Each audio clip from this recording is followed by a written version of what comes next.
Someone caught a slime to get a magic stone. Magic stones can be exchanged for money. He threw the slime at a tied-up man, and it smacked him right in the face. The others burst out laughing. One bald man said that was a very efficient move. The two main ways adventurers make money in this world are quest rewards and trading magic stones for cash. When they defeat a monster, a magic stone appears from inside its body. The exchange rate depends on the stone. A slime's magic stone is worth about 1 copper coin. The tied man was in terrible pain. His name was Tori. This white-haired guy will be our protagonist. The bully named Kahal grabbed his hair and asked if he was ready to give up. Kahal noticed something. Tori could still move. He reminded Kahal of their deal that if he endured without throwing up, Kahal would give him all those magic stones. The protagonist is Tori, 16 years old, a rookie adventurer, a member of the guild Azure Flame Wings, and his specialty, magic, is life magic. Kahal rubbed the slime across his face, annoyed by Tori's attitude. He couldn't believe a weakling like him was the younger brother of Neil. Unlike his brother, Tori had no talent as an adventurer. That was why he had no choice but to endure. He needed the magic stones. Moments later, they had made a little money, so they decided to head back soon. They left Tori to untie the rope himself.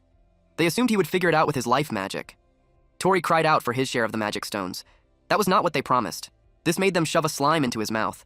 It made him throw up, and Kahal said that since he vomited just like they agreed, he would get no share.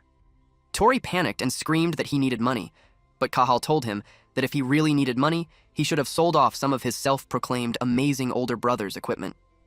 This guy even pointed out that Tori's older brother was poisoned and was probably close to death already.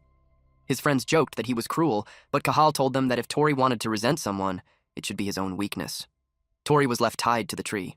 He knew he had to get home fast, so he washed himself there, dried off, and eventually broke free. While doing chores, life magic was the only thing he ever became good at. Thanks to that, he was able to join the town's adventurer guild. But life magic was completely useless in combat. His main job was using that magic for chores during camp. It was not an easy job, but it paid better than most others. He was determined to do his best to support his family. That night, before entering his home, he tried to change his gloomy expression and happily announced that he was home. A girl and a boy were waiting for him. The girl welcomed him back, while the boy complained that he was already hungry. Tori promised to make dinner for them right away. Then he asked how their big brother was doing. The girl shared that big brother Neil had read a book for her. He was happy to hear that. Later on, the food was served. The children ate quietly, while Tori and their older brother Neil had a chat. Neil asked how Tori's quest went, and Tori answered that it was a piece of cake like always. He apologized for putting him through all this hardship. Tori once again reminded him not to apologize. He told his older brother to focus on getting better. His older brother Neil was an excellent adventurer who belonged to the adventurers guild called White Breaking Spear. After their parents died in an accident 6 years ago, his brother supported their family all by himself. But 3 years ago, he encountered a basilisk during a quest accident and was poisoned. And his treatment dragged on, while the medicine was expensive. Rent, daily food costs, equipment costs, and other expenses. Even though they lived frugally, the savings his brother earned back when he was an adventurer were almost gone. Tori thought that if only he could defeat strong monsters like his big brother, he would be able to get high-value magic stones. But the problem is, he was just too weak. Our MC's brother noticed his bothered face. Suddenly, Neil took off the necklace he was wearing. It had a magic stone on it. He gave it to Tori since it would sell for a little money. Tori was shocked since that magic stone necklace was a precious charm given to him by a senior adventurer. Neil answered that it was fine. He even apologized for not giving it to him sooner. He wanted Tori to go exchange it for money soon. Tori hesitated. Neil replied that he knew his own body well. He was aware that he could not return to being an adventurer anymore. Tori told him not to say things like that, but Neil insisted on giving it to Tori. They both looked glum. Suddenly, their little siblings entered the room. Since they had finished eating, they wanted to take turns looking after Neil. Neil thanked the two of them, Sasha and Liam. They fed their brother. The next day, Tori realized that if he did not work hard, he could not protect everyone. The quest rewards alone were not enough to earn money. That was why, on his days off, he went out hunting alone to get magic stones. But even if he ran around all day, he could not even defeat 100 slimes. He only earned just under 100 copper coins. He needed more money. In the forest, someone suddenly asked him if the Adheen River was over there. Mina, 17 years old, is an archer. She is affiliated with the Azure Flame Wings Guild, and she is the admired squad leader there. Her specialty is wind magic. Tori was happy to see her, but she was surprised that he knew her name, so she asked. He explained that he was in the same guild as her. He introduced himself as Tori, the camp liaison. As the ranged squad leader who was recently scouted, he understood why she would not know a low-ranking guy like him. Then he pointed out where the Adhin River was. He explained that there was a swamp on the way, so he suggested that she go around it. She thanked him. He was glad to have spoken to her since she was someone he admired. Then he heard someone calling out to Mina. It was Kahal. He asked what she was doing there on her day off. Then he invited her to go drinking, but she casually refused. But he grabbed her and insisted. Tori was alarmed when he saw that. He thought to himself that Kahal was way too pushy. He was conflicted since Kahal was the Azure Flamewings guildmaster, but Mina was clearly in trouble. He noticed the weakened slime near his foot. Suddenly, someone yelled to Kahal about the slime. Kahal looked up just in time to see it dropping onto his face. And Tori rushed in to slash it, but it only made the splash cover his whole face. Mina was shocked, and Tori turned pale. Kahal complained that it got all over his face. Meanwhile, our boy was sweating all over his face as he thought that he had really done it. Kahal was confused when he saw Tori. He got mad at him and asked what he was doing. He thought this was revenge for last time. Tori got nervous. He apologized and fled. Kahal chased after him. Mina watched them and commented that Tori was a strange kid. Tori did not think about what would happen next. He ran all the way to the back of the forest, but he was not sure if he had lost him. But he accidentally stepped on something, which made him fall. The fall hurt. When he looked around, there were skeletons inside the pit. He was spooked when he saw those human bones. He wondered if that was a dragon nest or something. He could not believe a place like that was hidden so deep in the forest. He doubted Kahal would follow him that far, but he had to find an exit fast. His foot bumped into something. It was a book. He picked it up, wondering if it would sell for a high price. He wondered what kind of book it was. He tried to undo the lock, but it would not open. He found it strange, but he was also curious about what was written inside. But if it would not open, there was nothing he could do. But then, the necklace given to him by his brother accidentally hit the book, and it caused a sudden burst of light. Tori was shocked and confused. What the hell is happening? The book exuded powerful energy. Black ink formed across one of its pages. Tori had no idea what it was. It formed a mustache and asked him if he could hear it.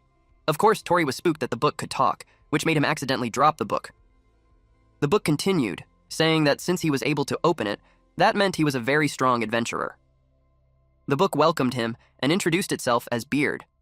Tori had no idea what kind of book this was. He had never seen a talking book before. He considered it dangerous. Then the book asked if he wanted to obtain a real magic stone. Tori was confused. Just as the book expected, he did not know about it. It explained that a real magic stone was called a magic crystal. Beard told him to copy the method written in the book. It revealed that a magic crystal was worth 100 times more than a normal magic stone. This was shocking news to Tori. If that was true, it meant he could get his brother the proper treatment he needed. But it also made him question if he could really trust what the book said. He was worried that the book was some new kind of monster. Beard began with Chapter 1. He taught him how to obtain a slime's magic crystal. Tori was informed that the most important thing when obtaining a slime's magic crystal was not to try, but to kill the slime. Tori was left confused. Slimes were very sensitive to killing intent. Once they sensed even a hint of killing intent, they would become agitated. Their agitation would affect the magic stone, so in order to obtain a magic crystal, he must not let them sense his killing intent. Beard asked if he understood, but Tori had never heard a theory like that before. Beard also offered to briefly teach him about the ecology of slimes. It explained that a slime is a monster that latches onto a person's face to suffocate them, then consumes them. A single slime's attack was simple and not much of a threat. However, being attacked by several at once was extremely dangerous, so he had to use that to his advantage. He asked how. So Beard began teaching him the simple 3-step method for how to obtain a slime's magic crystal. Tori was horrified by what he read. It made him throw the book away. What was written there made no sense, since no one would do something that reckless. He was frustrated that he had been misled by some incomprehensible book. He began to question what he was even doing. At that moment, he could not help but think that this whole magic crystal thing might just be a lie. He decided to get out of the cave first, but a slime got close to his foot. It startled him. Suddenly, a huge swarm surrounded him. He tried his best to fight back. It made him shriek loudly when one attached itself to his feet. He thought that if he did not go home, no one would be there to make dinner. As he fought off the slimes rushing toward him, he worried about who would earn the money for his brother Neil's treatment. He struggled harder, thinking about who would protect his family. But the slimes kept piling onto him, dragging him down. They became so heavy that he could not move. If this kept up, he was going to be swallowed. The book was just a few inches away from him. He tried to reach for it. He grabbed the book and begged it to tell him the 3 steps again. Beard acknowledged that Tori had made up his mind. Step 1 of how to obtain the slime's magic crystal was to get eaten by a slime. Beard saw that he was already being eaten by slimes. It praised his diligence for already putting it into practice. As the slimes surrounded and consumed him, he urged it to just move on quickly. Before anything else, he was reminded not to forget the pointers that had just been taught to him. Slimes become agitated when they sense killing intent. To keep them from depleting their magic stones, he needed to let go of any killing intent. So, he had to let go of the sword first. Tori knew that if he did nothing, he would die. To get back home alive, he had to do this. He forced himself to believe in what that weird book was saying. He let go of the sword and let those slimes eat him. The slime covered his face and drowned him, but he forced himself to stay calm. Beard encouraged him that he was doing well. Plus, he was told to take a posture that would let the slimes do as they pleased. Moving on. Step 2 of how to obtain a slime's magic crystal. It was to devour the slime. Slime is a monster whose identity is based on consumption. They would never imagine that they themselves could be consumed. Tori decided to eat them. He started biting on them. Until Beard clarified that when he said devour, it was only a figure of speech. What Tori actually needed to do was deploy a storage item or something similar around his face, where the slimes were gathering. Tori was annoyed that he did not say that first. The slime had him rolling around, so Beard asked if he was okay. He was running out of oxygen. He could not breathe anymore. He thought he was going to die, but he thought of his siblings. He stopped moving. Beard commented that it was a pity. The child was also not the one he was looking for. It stated that his dream would have to wait for a future era. Suddenly, Tori took a deep breath. Beard was shocked. Tori used Starara storage. A magic circle appeared in front of his mouth and absorbed them. Beard knew that Starara storage was life magic. He was impressed. It was useless magic in a fight, but it was a clever way to use it. Tori finished most of the slimes because his family was waiting for him to come back home. That was why he could not die. He was determined to make it back home. Beard was amused that his strength was born from conviction. More slimes rushed toward him. Tori asked what the third step was. He was desperate to do whatever it took to survive. Then, he was told that step 3 was to run away. Tori was dumbfounded. Beard told him that the slimes he failed to store were in a state of extreme agitation. They had become more dangerous and their magic stones had grown smaller. So, it would be best to avoid a pointless battle. Tori had no choice but to run with everything he had. Beard cheered him on. He kept going. He was glad to have escaped. He was so exhausted that he dropped to the ground. But thanks to the book, he was saved. When he looked at the book again, the beard was gone. He was so confused. Suddenly, it showed up and declared that it would teach him how to acquire the magic stones he had stored. He was spooked by its sudden appearance. If a slime is not exposed to the open air, it cannot maintain its body's water balance. Once stored, they would turn into magic stones in less than 5 minutes. The magic crystals should already be ready by then.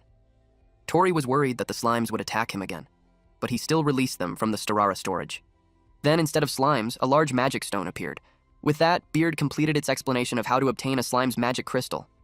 Tori could not believe that he was holding a real magic stone. He could not believe that one piece was worth 100 copper coins. Just 2 of them were worth more than his monthly salary. Then he grew curious about something. What was written on the next page? To his surprise, he could not turn to the next page. He told Beard about it. Beard simply told him that it looked forward to the day they would meet again. Tori was left dumbfounded. Beard completely bid farewell. Tori screamed for it to wait since he still had so many things he wanted to ask, but the book was completely unresponsive now. The pages he had already opened could still be read just fine, but the next page would not open. He wondered what was required. He looked at the magic crystal in his hand. Thanks to the book, he managed to obtain a huge magic stone. He thought that if he sold it, he could not only buy medicine for his brother, but maybe even get clothes for Sasha and Liam as well. And he would be able to eat a full meal just once. Since it was already late, the shop was already closed. He decided to take the magic stone to exchange in the morning. He was already expecting that everyone would be shocked when they saw the stone. He decided to head home early for the day. To him, today had turned out to be a good day. He then wondered when the last time was that he had felt this happy on a day like this. A few hours later, he saw his younger siblings outside their home. He called out to them. They happily greeted him, and he asked if they had been practicing magic. Liam replied that he wanted to be able to use magic just like him. Then he was asked what he had done that day. He hesitated, unsure how to answer. And since it was a really odd experience, he wondered if he should really tell them. He simply told them that he had beaten a slime and read a book. He could not tell them that he was chased by Kahal and nearly died. Liam commented that it was rare for him to be reading. He showed them the book. The 2 of them looked confused. Tori pointed at it and told them to look at the book in his hand. Liam asked him if he was messing with them. He paused, noticing something strange.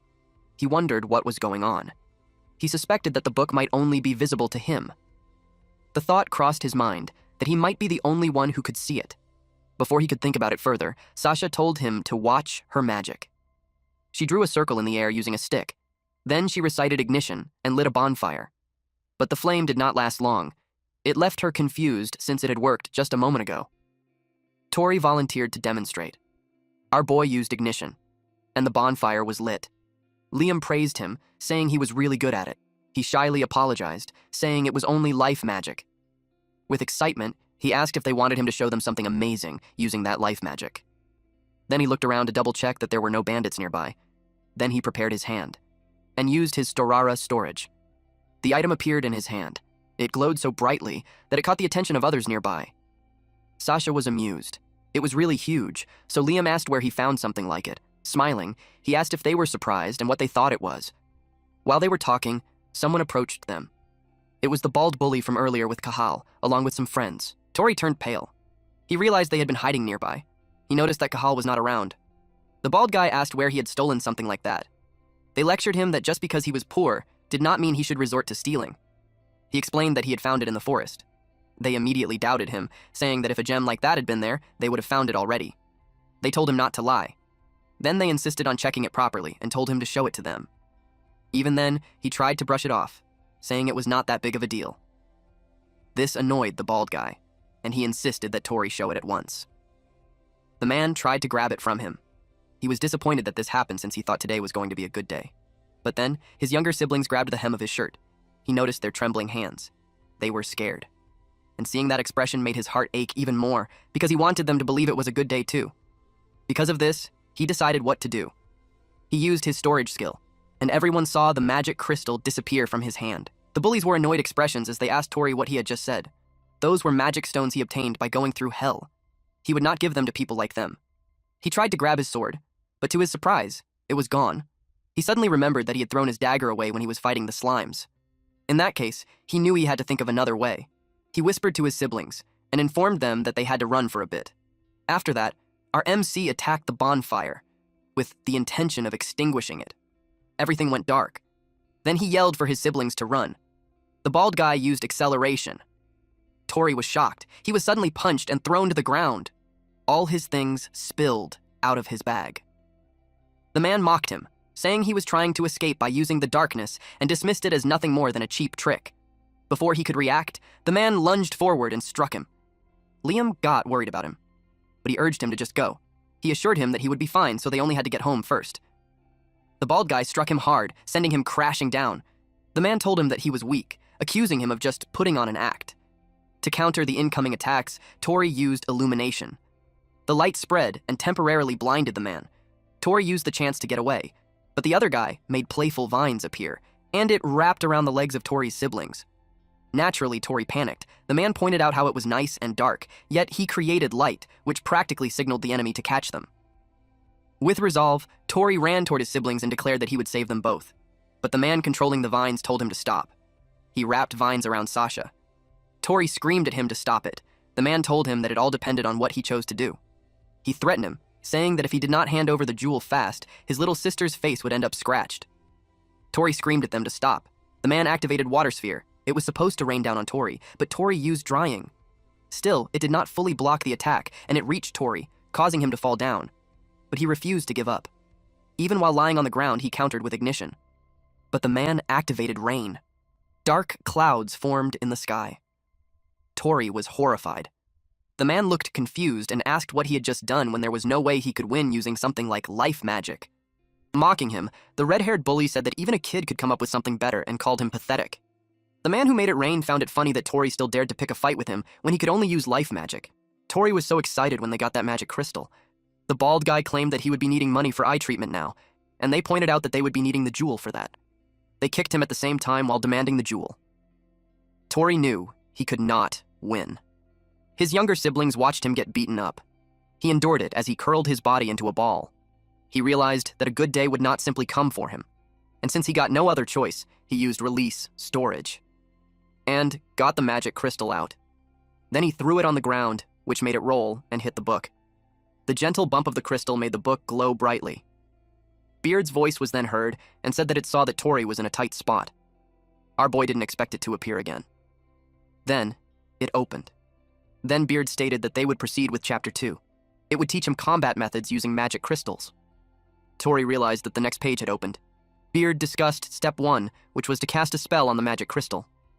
Beard asked him if he knew what would happen when he poured a different mana flow into compressed mana. The bald guy was about to pick up the magic crystal. He expected it to sell for a high price. Tori realized that only he could see the book or hear Beard's voice. He wondered what compressed mana was and if it was related to the crystal. Beard asked him if he should really be feeling exhausted at a time like this. Tori was asked if he wanted to change his situation, and of course he answered that he would do it. So he did Step 1, combat methods using magic crystals. He unleashed ignition and fired it towards the bald guy holding the crystal. But in truth, it was actually a spell for the magic crystal. The flame and the crystal collided. The bald man holding the magic crystal was confused. He asked what Tori had been doing. Beard explained that when he poured different magic into its compressed mana, a few seconds later, the magic crystal glowed brightly, and the flame grew bigger. It swirled around the man. Beard revealed that the magic power was amplified and released. Everyone was shocked, including our MC. This is the first time he had seen this method. The man was burned, and he dropped the magic crystal. The other bullies were rattled. They asked what he had done. Tori was left stunned, until Beard explained to him that despite his own tiny magic power, he could use the vast amount of magic compressed inside a magic crystal. He was told to remember that. Magic stones were not just stones he got from monsters. A magic stone is a stone that possesses magic.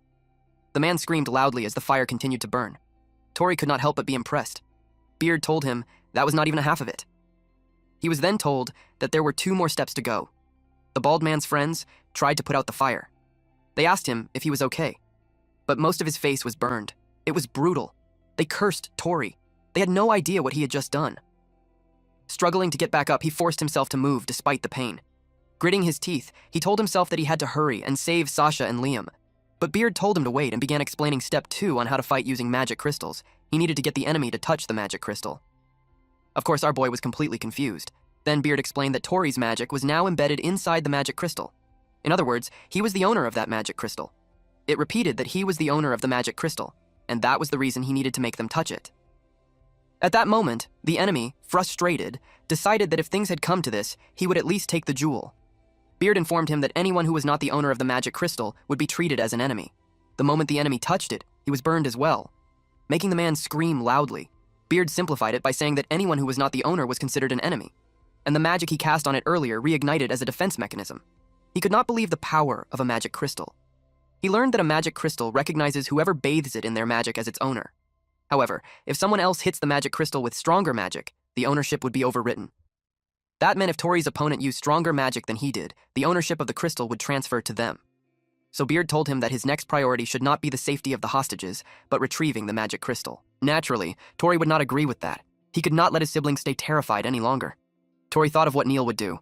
Meanwhile, the last enemy still standing wondered what kind of jewel it was. He guessed that it might be enchanted with some kind of magic that activates on touch. Despite the uncertainty, he wanted to do something. He was willing to risk it all. He decided to destroy the stone. Beard realized that the situation was bad. At this rate, the ownership of the magic crystal would be transferred to the enemy. And if that happened, everything would be over. It noticed that Tori still did not know how to fight properly. It told him that he needed to instill a sense of defeat in his opponent, or the nightmare would continue. What he truly needed was composure, the ability to calmly assess the situation. Moments later, Tori picked up the magic crystal. The last enemy looked terrified. Beard went quiet. Tori's gaze was intimidating. Beard was surprised that he was not going to save those 2 children first. Tori replied that he thought about what Neil would do. His brother was always calm. In his memory, his brother would stare down his opponent and never lower his axe until the enemy was gone. And besides, Beard had saved his life, so he trusted it. He decided not to hesitate anymore. Beard was pleased. He praised Tori by saying, "That's the spirit."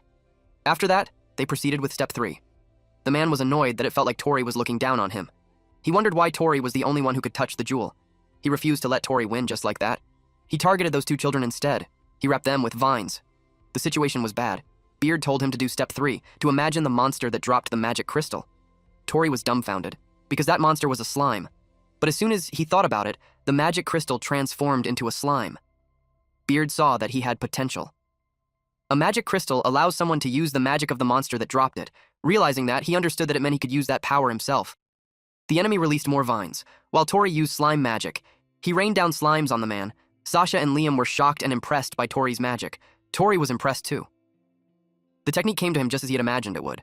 The man asked what kind of magic that was, and what the hell Tori even was. Tori saw the trembling enemy, and it made him wonder if the man had always been like that. The man created more vines. Tori could not believe he had been afraid of a guy like this. The man was furious. He wondered if he was allowed to stop being scared now. Beard told him that it was finally time for the finale. It asked Tori if he now understood the proper way to use a magic crystal. Basically, he had to own the magic crystal and imagine. If he got his hands on a dragon's magic crystal, he could even master dragon magic. That was the true power of the magic stone. Beard asked if he thought it was exciting too. He replied yes. Now he was also ready to deliver payback for what happened earlier. The man screamed at him to stop, but our boy had already created a huge, powerful orb. Then, it rained down on his senior, even choking the man. Then ice pierced his body. All of Tori's enemies were now unconscious. He could not believe he did it. Through the use of the power of the magic stone and the book, he won. Sasha rushed over to hug him. Tori immediately checked if she was all right and not hurt anywhere. Sasha exclaimed that he was amazing. Tori was surprised. She told him he was so strong and so cool, and that made him smile. Also, it proved that he had truly won. He apologized for scratching her face, but she answered that she was fine. Liam approached him. He saw the magic Tori used and knew that it was not life magic. Tori did not know how to answer. He made up something about meeting an old man in the cave, and that he taught him. Liam wondered who it could be. Tori insisted that it was just a lucky coincidence. Tori decided to keep everything a secret for now. He did not want to drag the two of them into anything weird. What mattered to him was that they all got home safely together. He made an announcement that whoever got home last had to do the dishes. Sasha followed behind him, but then he remembered something. He told them not to tell Neil about what happened. He persuaded them by saying that their big brother told them not to fight, and to keep him from worrying, it would stay a secret between the three of them. Moments later, they arrived home. And as soon as they arrived, Sasha announced that Tori used an amazing magic trick. He covered her mouth and told Neil that it was nothing. Then he stopped. When Tori got a better look at Neil, he was shocked. He did not expect him to be awake when he should have been sleeping. Neil replied that they were late, so he thought he would check on them. Tori apologized and told him that a lot had happened. Neil noticed that he came back pretty injured, so he asked if gathering magic stones was tough. He answered that it was tough. Neil felt guilty, saying he was always the one making Tori carry the burden. He thought that he should do something too, whenever he could at least move a little.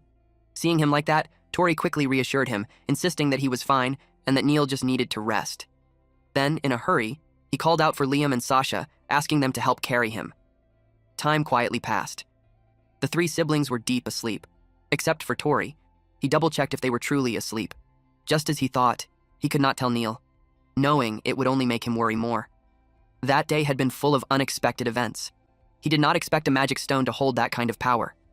He took out his magic book. He wondered what the true nature of this book really was. He tried hard, but none of the other pages would turn.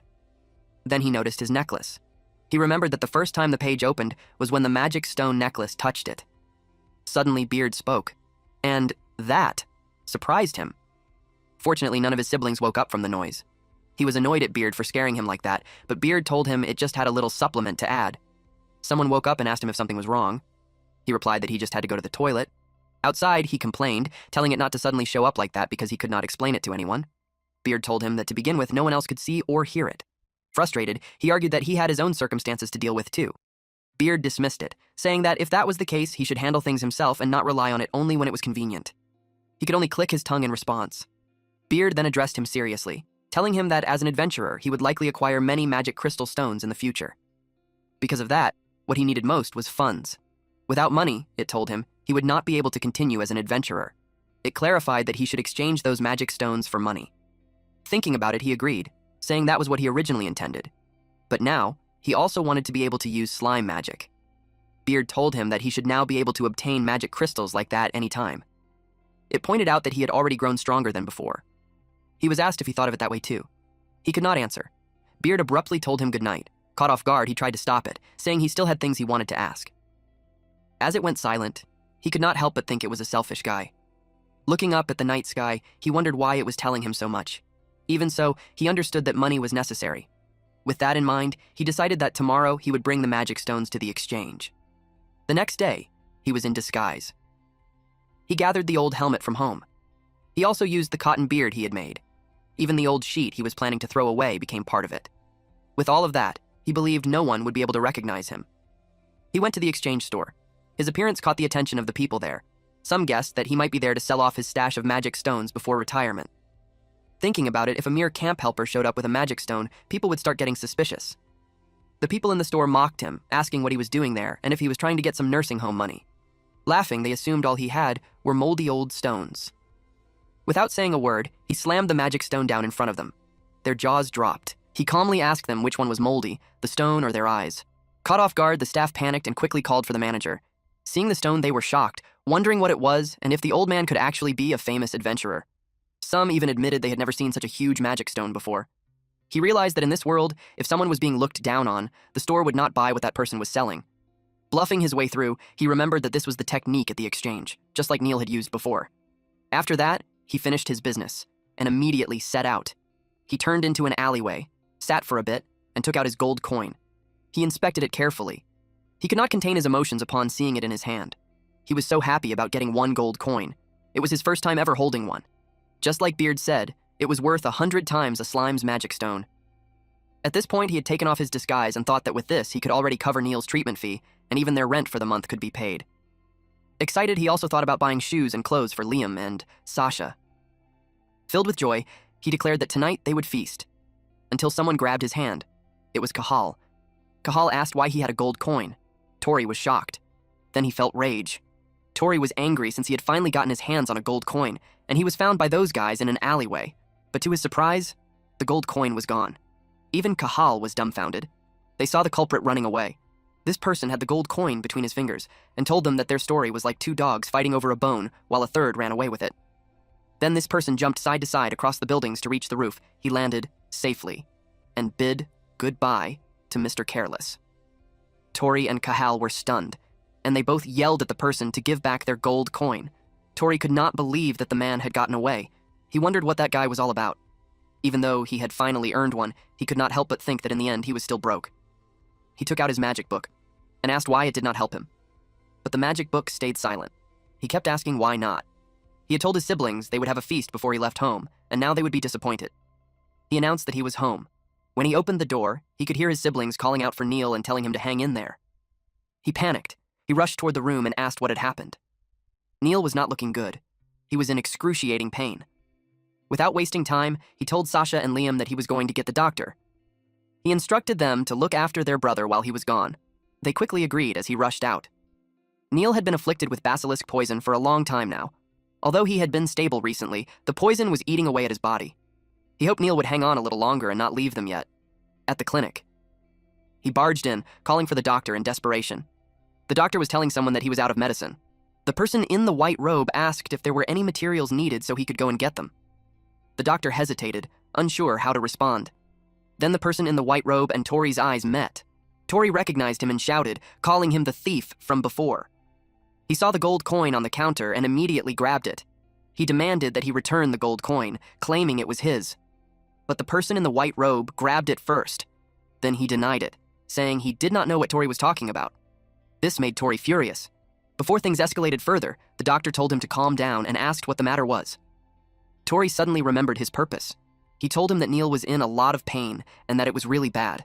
Hearing that, the doctor admitted that the situation was not good. But before he could say anything else, Tori pleaded with him, promising that he would definitely pay later and asking him to just give him the medicine for now. The doctor explained that it was not a matter of money. He revealed that they had run out of the Dryad's lost seed, a necessary ingredient for the poison cure. Tori was left speechless. The doctor explained that the supply from outside the city had been cut off recently. He was just explaining to the person in the white robe that he could not make the medicine either. Tori was worried because, at this rate, they would not make it in time. The doctor offered to examine Neil. The person in the white robe immediately said he would go and get the ingredient, saying his little brother's life was on the line. Tori was shocked. The doctor stopped him, apologizing and saying he could not let him go alone. He explained that he had already sent a request to the guild, and they needed at least 10 adventurers for it. Hearing about the quest, Tori realized something. He urgently asked the doctor if he knew where they could find the ingredient. The doctor told him it could be found at the base of the Great Mother Tree in Guruma Forest. However, he warned that it was a dangerous place where monsters often appeared. Without hesitation, Tori declared that he would go. The person in the white robe was surprised. The doctor was shocked that Tori said that. He refused, saying there was no way he could take responsibility for that. But Tori insisted, telling him it would be fine and that he would come back alive. Still, the doctor could not believe him. The man in the white robe repeated that he had already decided to go. This caught Tori's attention. He explained that he also needed the same ingredient right away, and he had been to Garuma Forest a few times before. He introduced himself as Clegg. Tori hesitated for a moment before introducing himself. Then he said that he would take the gold coin back once everything was settled. Then he asked the doctor if they could go since there were two of them already. The doctor told them it was not okay, but he knew Tori would still go. The doctor eventually agreed. He added that he would watch over Neil's condition and report to the guild. He warned them not to do anything reckless. Tori thanked him, and they left. The doctor told them to be careful. He also warned them about a rumor that the monsters in that forest eat adventurers. In the forest. They were already pretty deep inside. Clegg told him that the Great Mother Tree was in the deepest part of the forest. He asked if Tori was already tired. Tori replied that he was not tired at all. Clegg warned him that he had no obligation to cooperate, and if Tori could not keep up, he would be left behind. Tori saw that he moved fast. Then he remembered what Clegg said earlier about his little brother's life being on the line. It made him wonder if Clegg's family might be sick too. In that sense, he felt their situations might be similar. Before he could think further, the man suddenly said they had arrived. They stopped in front of a huge tree. Tori was impressed since he had never seen a tree that big before. Clegg pointed at something. It was the Dryad's lost seed on the ground. Tori was so happy that they found it faster than expected. With urgency, he suggested they hurry back and have the medicine made. But Clegg told him to wait. It made him stop running and ask what the matter was. Clegg reminded him that he had been warned. But Tori could not understand what he was talking about. Suddenly, a plant with wide mouths emerged and knocked him off his feet. Tori wondered what it was. He was falling right into its mouth, and it swallowed him. He could not believe that he had just been eaten. The plant was called Eater's Planda. It was a monster that devours humans and continues to grow without end. Clegg knew it would not let them easily take the Dryad's lost seed. Eater's Planda digests things instantly. Once a person was swallowed, survival was almost impossible. And just like that, Tori was eaten in an instant. He realized he was in serious trouble. The plant secreted liquid onto Tori, and it melted his shoes. He realized how bad the situation was. He had to get out of there immediately. His hand slipped, and he fell. He landed in a pool of that liquid. He could not believe it. It made him think that he was just going to melt away, until he felt something hit his shoe. He was surprised by what he saw. It was a magic crystal. He wondered why there was a magic crystal there. He thought that if he summoned Beard, maybe it could do something about the situation. But when he took it out, it slipped from his hand. He swam toward it. Fortunately, it fell right onto the crystal. It glowed brightly, making the liquid fade away, making him fall to another layer inside the plant. He groaned as he pulled himself up, realizing the mucus was suddenly gone. Beard spoke, telling him that it had been a close call. Luckily, a magic crystal had just happened to be there. He was happy to hear from Beard. Beard explained that they were inside Eater's Planda, and the magic crystal was from the rock birds that had been eaten by it. Tori finally understood the situation. Beard admitted that it would answer when called out that way. It was designed to respond to strong bursts of mana. If he waved a magic crystal and called out, it would answer. Frustrated, he complained that it should have been explained sooner. Beard casually apologized. Looking around, he realized the situation was as bad as ever. It sarcastically stated that it was such a warm welcome. Then, without wasting time, the book told him to begin. It introduced Chapter 3, How to Obtain Eater's Planda's Magic Crystal. Meanwhile, Clegg avoided being eaten by it. He expected it to slow down during digestion, but that was not happening. He thought that the creature might have digested the guy too quickly. Even so, he realized that everything had happened far too fast. At the same time, the man understood that without the Dryad's lost seed, the boy could not be saved. With resolve, he declared that he would turn both Tori and Eater's Planda to ash. He jumped onto a tree branch and settled there as he opened his cape. There were many vials strapped across his body. He knew that plant-type monsters were weak to fire. He opened one vial. It was Flamehawk magic powder. Then he opened the vial for slime magic powder and bomb turtle magic powder. He mixed everything and threw it onto Eater's Planda. It was an explosive mix. The plant burned. It could not extinguish the fire and rolled across the ground. He noticed them circling beneath him. He used rabbit magic powder and rockbird magic powder. The fire died out, and it attacked him. He noticed how it was rubbing itself against the ground. He wondered if it had intentionally put out the fire on purpose. He grabbed 2 more vials and opened them. He realized that this creature had real intelligence, meaning it was a highly evolved specimen. He mixed the vials, and it released a beam toward Eater's Planda. Then he was engulfed by a slime as he used Soaring Leap. It tried to eat him while he was midair. Fortunately, he was able to avoid them at the last second. Then he noticed something. The creature did not have teeth yet. Its stalk could not detach from the roots. Even though it was growing, its biology was the same as the normal type.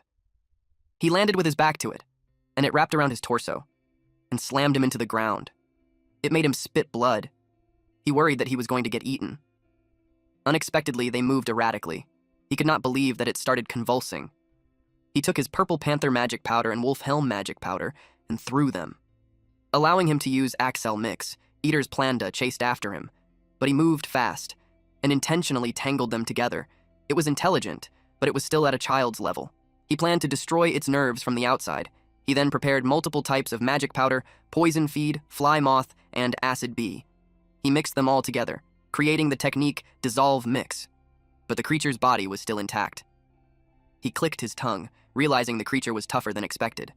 Even so, he managed to slow it down. Suddenly, someone thanked him for holding it in place. It was just as he thought. The body of the creature was being attacked from the inside, and it burst open. A cocoon dropped onto the ground. Clegg was dumbfounded when he saw it. It started to crack, and Tori emerged. Tori exclaimed how close that had been. He almost got digested for real. He muttered that getting eaten by a monster once was more than enough. Then he felt Clegg's gaze on him. He did not expect to see him there. Clegg noticed the magic crystal that he was holding, and stated that it was an Eater's Planda magic crystal. Then he questioned him, asking what exactly he had done inside its stomach. Tori was unsure how to respond, but he knew that if he did not answer properly, it might be forced out of him. Memories of being bullied surfaced, reminding him of how things used to go. Feeling the pressure, he struggled to find the right words.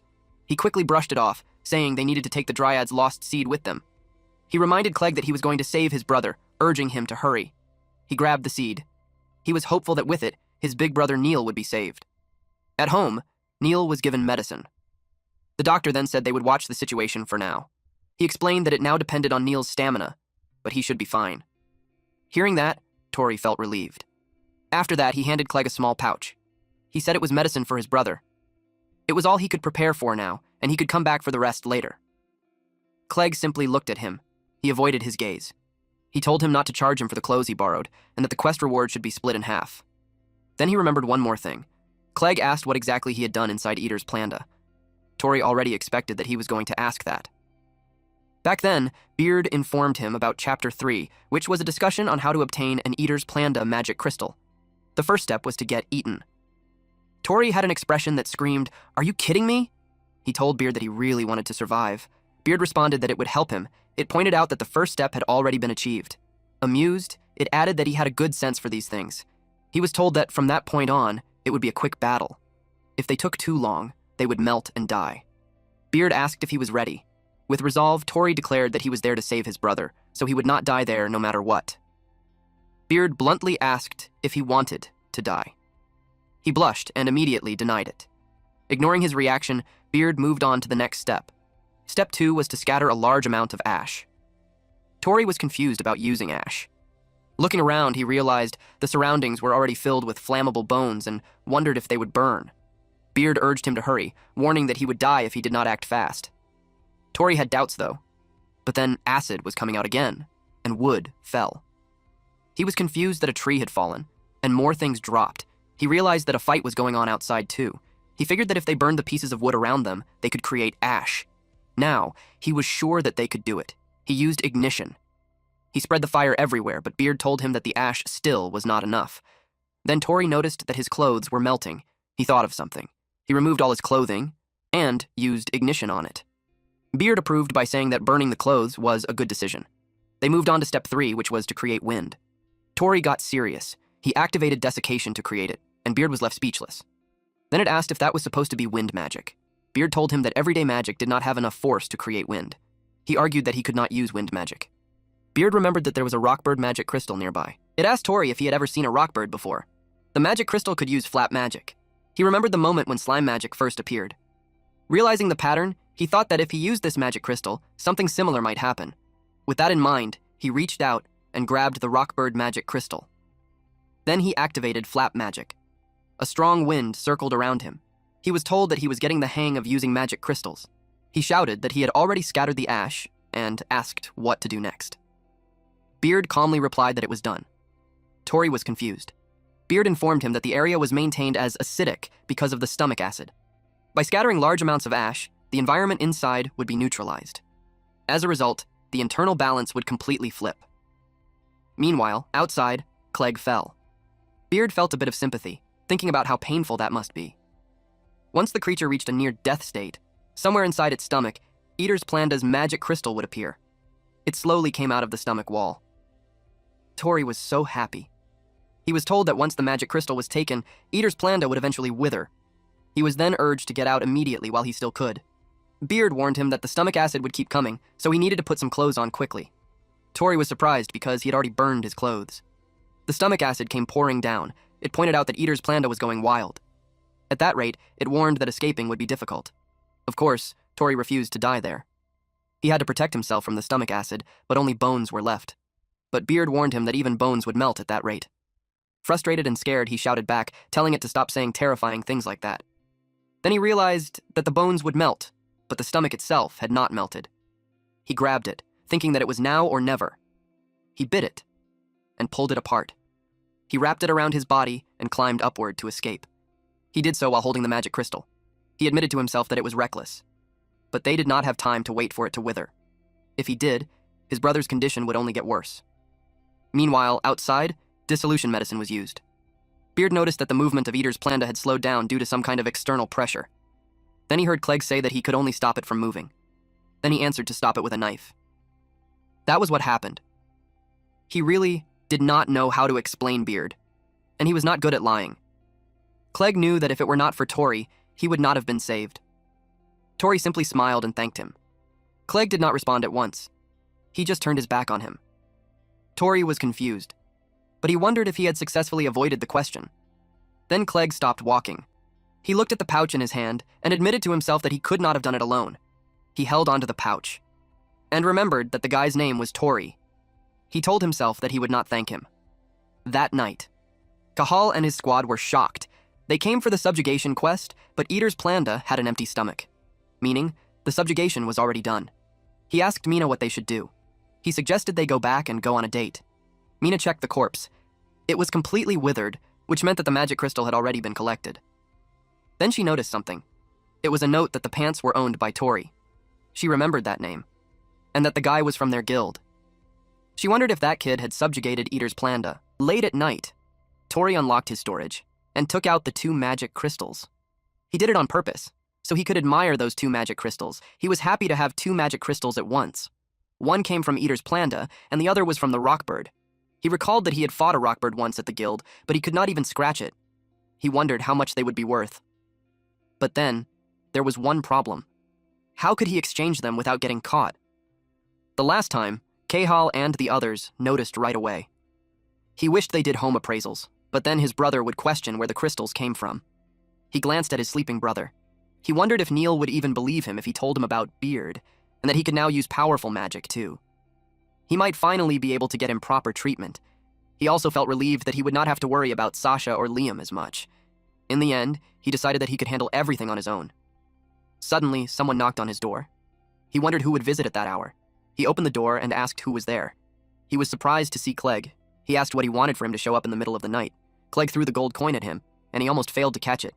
He was confused when he saw that it was the same gold coin. It was the one Clegg had been holding. His brother told him to return it. Tori answered that Clegg's brother was a good kid, unlike him. Clegg scoffed and pointed out that he already returned it. He was about to leave, but Tori called out for him to wait, saying he would also return the clothes he borrowed. He invited him to sit down at least and said he would serve him some tea. He added that his brother was sleeping in the back and told him to keep quiet. Clegg saw Neil from a distance. He recognized him as the hero of the white breaking spear, Neil. Tori asked if his brother had recovered. He answered that the medicine worked and that his brother was doing fine. Tori felt relieved and said it was good to hear. He added that Neil's condition had stabilized as well. Even so, he mentioned that Neil still needed rest, though he could at least get up and move around now. Clegg simply replied, "I see." But he saw the sunken eyes, muscle loss, hair falling from the side effects, and those damaged lungs wheezing with every breath. It made him sad. He muttered that it really was basilisk poison. Tori was surprised he could tell. Clegg explained that he was a healer and knew a fair bit about poisons. He admitted that poison from a monster was truly terrifying. Tori answered that the medicine was helping little by little, but a full cure was not possible. Clegg muttered that if they had a basilisk magic crystal, things might be different. Tori was shocked to hear that. He asked him what he said, but Clegg told him to forget it, because it was not as simple as it sounded. Basilisks were calamity-class monsters. Even so, Tori thought to himself that if there was a chance for a cure by obtaining a basilisk magic crystal, he wanted to ask more about it, but Clegg was already gone. He complained that Clegg was as slippery as ever. Still, he held on to the chance to finally cure his big brother. So, he wondered if the book could make it possible. Tori sat and read.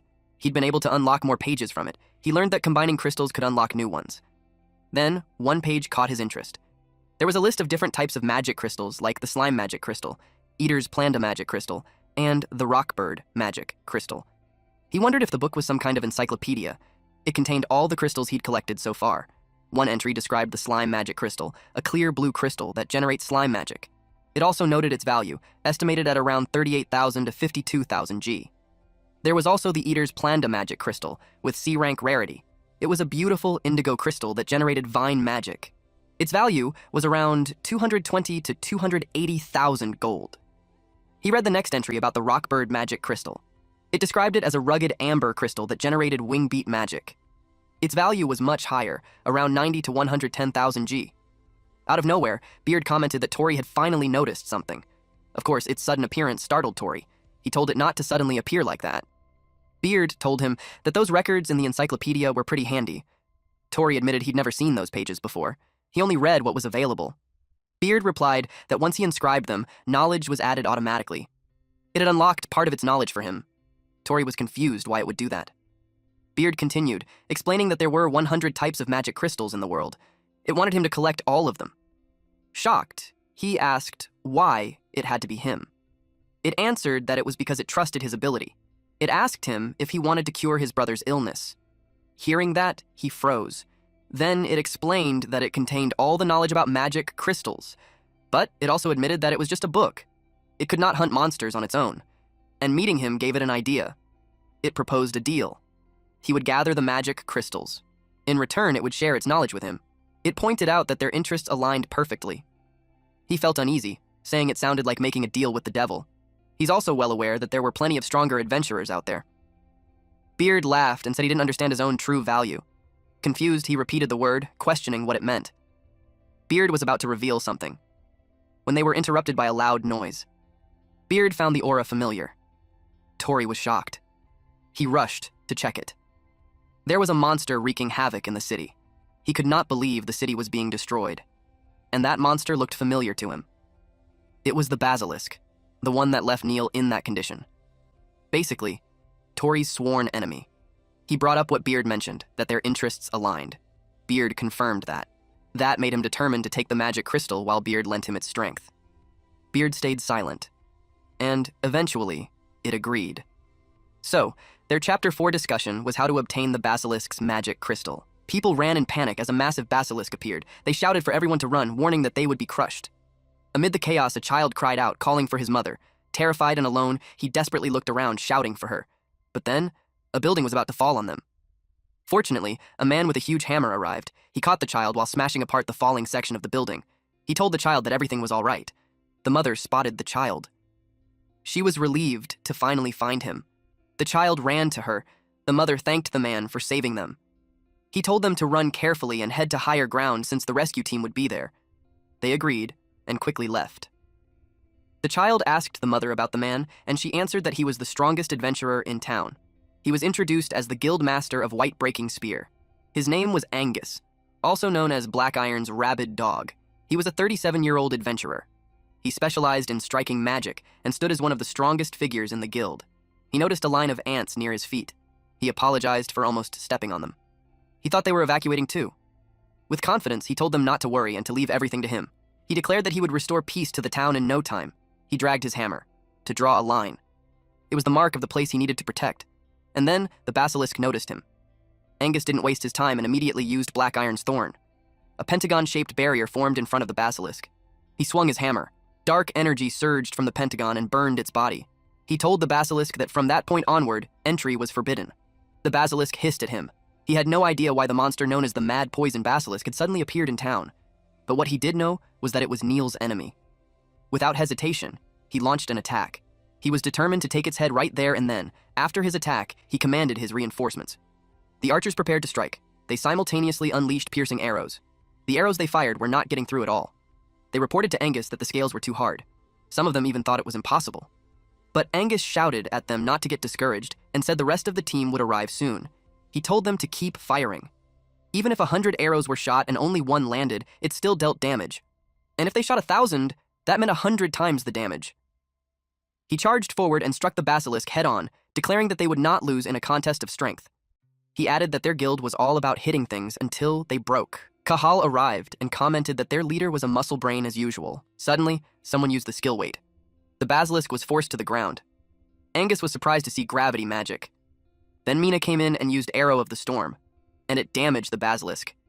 Angus saw that the star players of Azure Flamewings had arrived and praised them, saying they did a good job. Calling them by name, he acknowledged Cahal and Mina.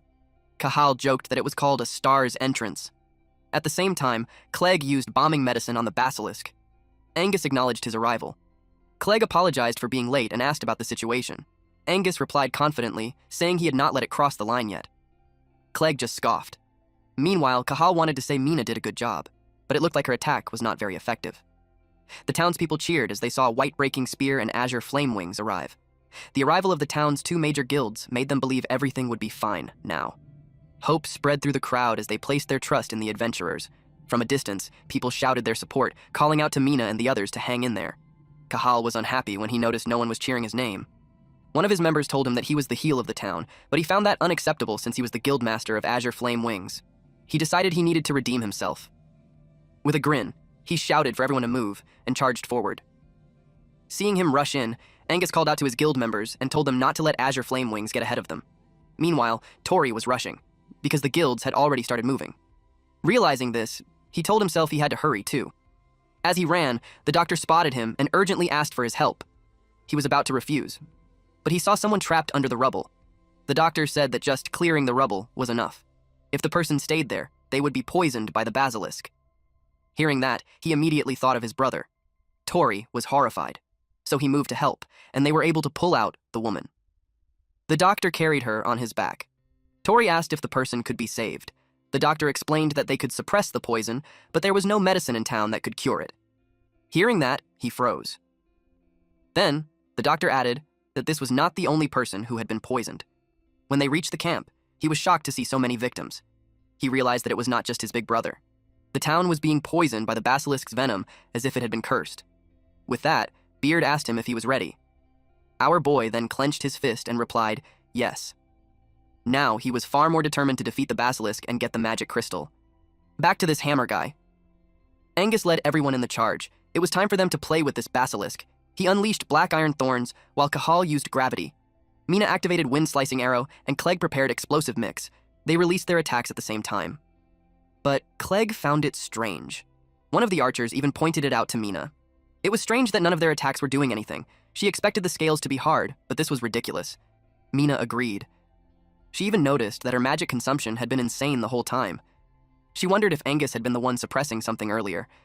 Angus also felt that something was different compared to the last time he fought it alongside Neil. But before that, he could not understand the feeling of his magic being drained, but he did not care. He attacked again. The basilisk was struck by a burst of dark energy, sending violent red and black streaks crashing forward. But Angus was left shocked. A magic circle appeared. They realized that not a single one of their attacks was getting through. Sensing danger, Angus immediately shouted for all units to scatter, warning that a counterattack was coming. The basilisk inhaled deeply and rained down venom on them. Cahal panicked. Everyone was almost hit.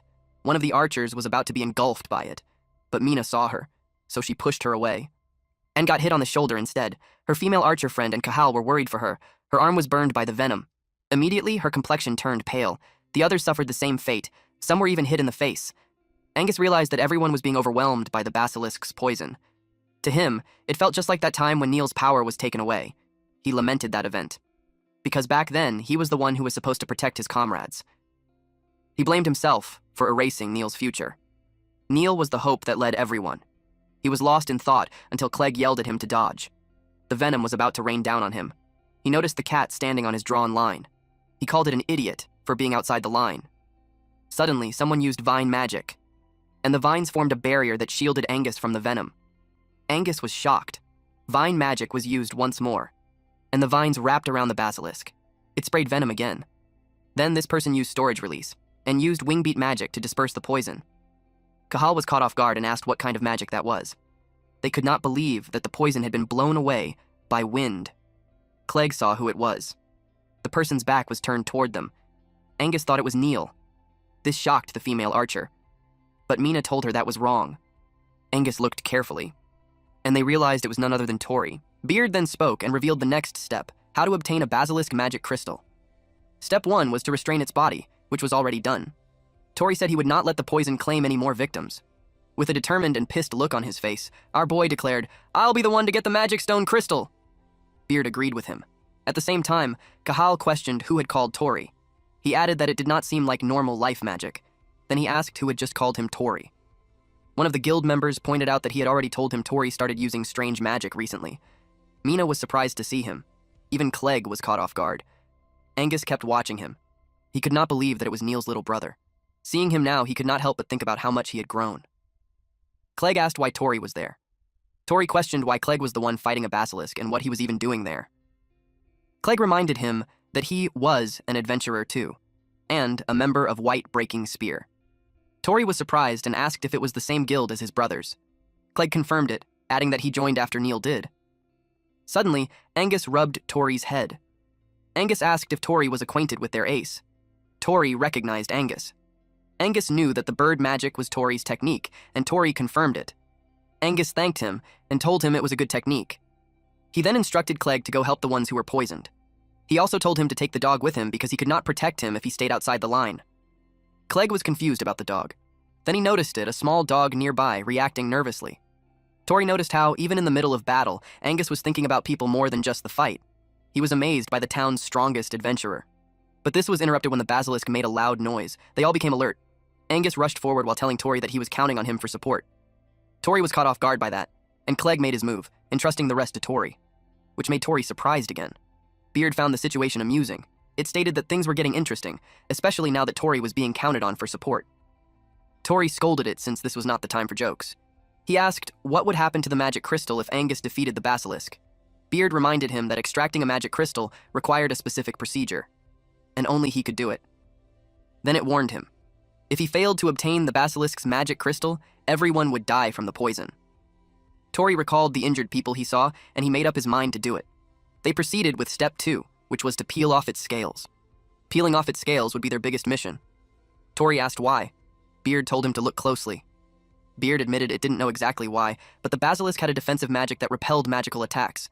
Beard warned him that the restraints on the basilisk were about to break. Tori was shocked when he saw it break free. It also made Angus click his tongue in disappointment. Cahal could not believe that the basilisk had torn through the thick vines. Seeing that, they knew the situation was getting worse. Mina asked if the treatment was done. He answered that it was only temporary. Mina checked her arm and declared that it was enough. She prepared to attack because they could not let it move any further. Angus told them to hit it with everything they had, so they attacked at the same time. The basilisk only let out a loud roar. But the attacks were not working. The basilisk sprayed its poison again. Seeing that, Tori grabbed his magic crystal once more and used flapping magic. This made the basilisk scream loudly, and it attacked using its body. Angus blocked it, but he realized that its body was too heavy. Tori got worried for him, but all he could do to stop its attacks was use bird magic and flapping magic. If attacks did not work because of its defensive magic, then peeling off the scales would be even harder. Beard informed him that any magic would do as long as it was not physical type. It pointed out that a magic crystal's power was not limited to just one thing. Tori thought of the magic crystal guide. He knew there had to be some other magic written there. Looking through the book, he found information about the Eater's Planda magic crystal. It was described as a rare crystal that generated bird magic. He complained that it only had bird magic. Beard clarified that it was the main magic. It reminded him of what it said when they made their contract. It had not chosen him just because he was a strong adventurer. It was because he had a heart that never gave up no matter the crisis, and the drive to turn his imagination into reality. It reminded him not to forget that someone who could imagine a path to victory, even in hardship, was stronger than anyone else. Hearing that, Tori began to realize something. Since meeting Beard, he had been able to do things he never expected. With that, he called out the Eater's planned a magic crystal. He thought that if his imagination could become reality, then he could do it using that. Tori tried to clearly remember the inside of Eater's Planda's stomach. The magic crystal glowed brightly. Then Eater's Planda took shape, and he made it use acid magic. It opened its mouth and sprayed acid on the basilisk. The basilisk screamed loudly when the acid hit it. Clegg could not believe that Eater's Planda could be summoned, and Cahal noticed that the tough scales were melting away. Angus was impressed when he saw the power of Neil's brother. The basilisk was left injured. Beard was amused by his idea of using the acid. For Tori, Eater's Planda was a monster that dissolved things with acid. Beard commented that it was a good imagination, and that was the reason it chose him. It told him to do step 3, which was to sever the basilisk's head, but its head was far above him. Beard mocked him, asking if he was backing down now. Tori admitted that he did not expect that task, but then he noticed a sword. He felt more confident now that he had one. He was surprised when a sharp pain made him drop the weapon. His hand hurt. Beard reminded him that when he obtained the slime magic crystal, he went through a step where he let go of his weapon. So now, he was in a state where he no longer had a weapon. Tori could not believe it. He questioned it, thinking that rule only applied to slimes. He wondered how he could possibly cut off the basilisk's head. Beard told him that the procedure for obtaining magic crystals had not changed. It warned that if he did not follow it, he would not get the magic crystal. Then it urged him to hurry, warning that he was about to be attacked. When he turned around, the basilisk's mouth was just inches away from him, and it inhaled deeply. Tori realized he was about to be hit with poison at point-blank range. He knew that flapping magic would not make it in time. It sprayed poison. Everyone was worried for Tori. Tori just covered his face with his arms, and when he opened his eyes, he saw that someone had protected him. He was dumbfounded. It was Cahal who took the hit for him. He asked him why. Cahal shouted at him to stop, saying he was trying too hard to do everything on his own. He declared that he did not do it for Tori. Instead, he did it because he was the guild master of Azure Flamewings, that only when he showed what he was capable of would their guild truly shine. He grabbed Tori's collar and asked him if he was going to win, he should stop hesitating. Tori was caught off guard. Cahal then mocked him for joining his brother's guild and slacking off. He was pissed that Tori could not even move properly unless others helped him. Frustrated, he told him that if he thought he could do it, then he should prove it himself, and not act like a hero just because he was in his brother's guild. He advised him that if there were people nearby, he should run ahead of them and not hold him back. He asked this idiot if he understood. While they were busy, the basilisk was about to hit them with its tail. Angus blocked the attack. Cahal clicked his tongue. He was frustrated that Angus was always stealing the credit. He lost his strength, and he was in bad shape because of the poison. It made Tori panic. Angus told him he would take over, saying the basilisk's scales had already been peeled off. Now, he would handle the final blow. But Tori protested, saying that if he did that, no one would be saved. The basilisk attacked again, so Angus carried Tori and Cahal away from danger. He teased him, asking if he came to steal the credit after being pushed by Cahal. Tori quickly denied it. With urgency, he declared that he had to do it himself, because it was the only way Cahal would be saved. He told Angus to leave it to him. Angus watched his expression, and let him. He stayed back and defended the line. He smiled at him and told him to go. Tori perked up and thanked him. He rushed ahead, but he tripped. While watching him, Angus told Cahal that he raised his junior well. Cahal told him to shut up. He admitted that no matter how much he kicked or tormented him before, the light in Tori's eyes never dimmed. That was why he was so pissed off at him. Tori approached the basilisk. They were confused, wondering what he was doing. It looked like he was not even paying attention to the basilisk's attack. Clegg remembered that Tori pulled something like that during the Eater's Planda fight, too. He wondered if Tori might have figured out a way to win. He asked Mina if she could back Tori up. She agreed, and said she would enchant her arrows with wind magic to deflect the poison. At the same time, another member stepped in, saying he would clear the path for him. They quickly coordinated, preparing to support Tori's move. Mina used Wind Sword Strike. The other guild member used Water Orb. While Tori jumped toward the basilisk, his goal was to reach its neck. He jumped onto its tail. The basilisk let out a loud roar, while Tori climbed toward its head. But it moved, and he lost his balance. Beard mocked him, saying running on top of it was boring. He yelled at it to shut up. Angus realized that Tori was going straight for the neck. He helped him by unleashing a powerful attack.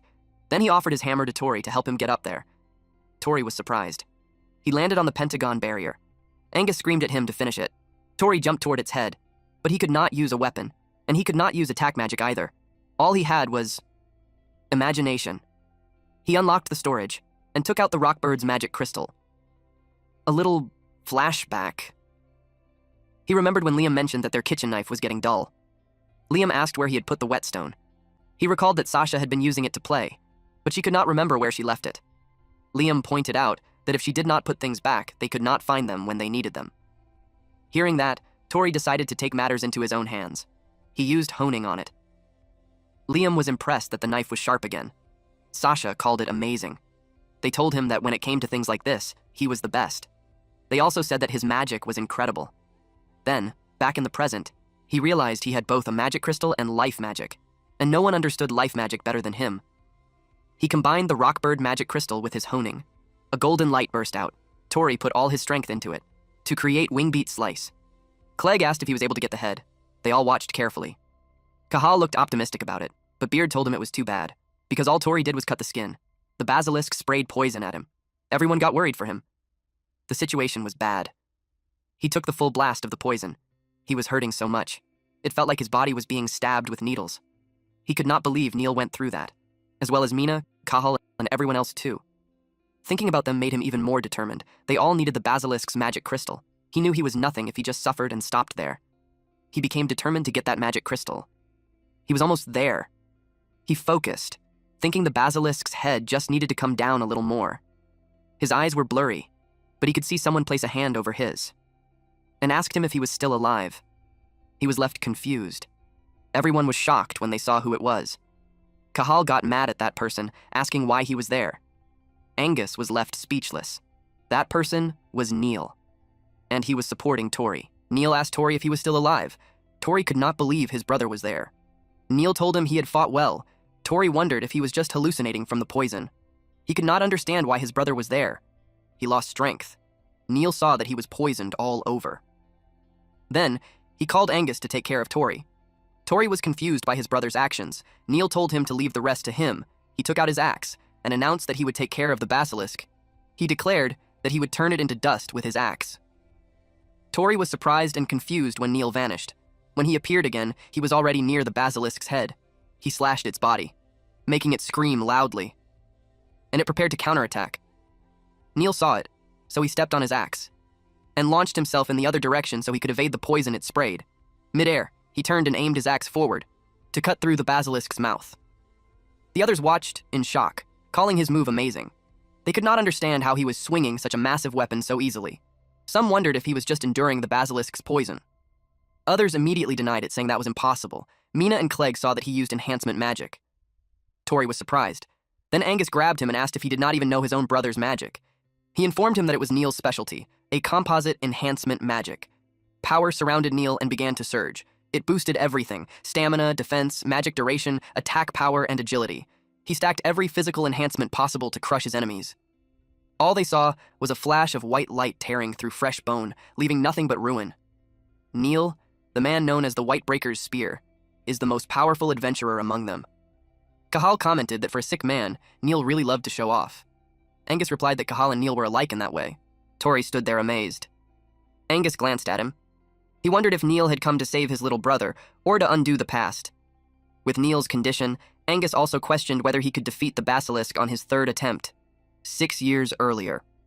A group of adventurers stood before a dangerous frontier. One of them asked if the land ahead was truly unexplored territory. Another confirmed it was, explaining that quest rank depended on how dangerous the land was. They wanted the Adventurers Association members' opinions before beginning the survey. Since it would be a major investigation, 2 specialists had been called in. They were Tori's parents. They pointed out that monster hunting grounds were not lacking, but the number of adventurers kept rising. They guessed it was because technology powered by magic stones had been advancing quickly. Since monster activity was low during the day, they decided to measure the mana levels first. They had also brought Neil with them. He wanted to become an investigator too, so this was his chance to observe real fieldwork. One of the members mentioned they had 4 children. If all of them became investigators, their family would become an elite household. Tori's mother smiled and replied that with both parents working for the association, the children might grow lonely. They rarely got to go home in this line of work. Their friend laughed and said that being an investigator meant long journeys far from home. Then he grinned and promised he would be Neil's bodyguard today. But in that moment, Neil suddenly felt something. In the blink of an eye, that man was swallowed whole by the basilisk. Everyone froze in shock. They had been completely caught off guard. Panic erupted as people screamed for everyone to retreat. The guards quickly formed a defensive line, determined to get the investigators out first. In the middle of the chaos, Neil stood frozen, unable to move. He was the basilisk's next target. His father shouted his name. Then his dad ran straight toward him, and was eaten instead. Neil saw it all happen with his own eyes. His mother grabbed him and tried to pull him away. Neil desperately tried to tell her what had happened to his father. But before he could, she was eaten too. As she vanished, she apologized to him. She entrusted his siblings to his care, and with her final words, she told him how much she loved him. Neil let out a scream that tore through the air. After that day, he became an adventurer and never stopped hunting this basilisk. 3 years ago, he finally found it, and he believed it was fate. But back then, the poison struck him down, forcing him to taste that same bitter defeat once again. But now, it was his turn. He would not stop until he was satisfied. Neil declared that the basilisk was obligated to face him. Neil's eyes turned sharp. He cut straight through the basilisk's body. Tori froze. He kept staring at his brother, and he couldn't believe it. He couldn't believe that was his brother. The gap between them hit him hard. He realized he was nothing compared to him. His mind filled with thoughts. It broke when Angus asked if he was scared.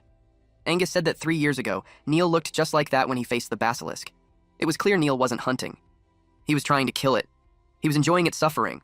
And it wasn't just because he was poisoned. Neil told him not to tell Tori. That's how deep his hatred ran.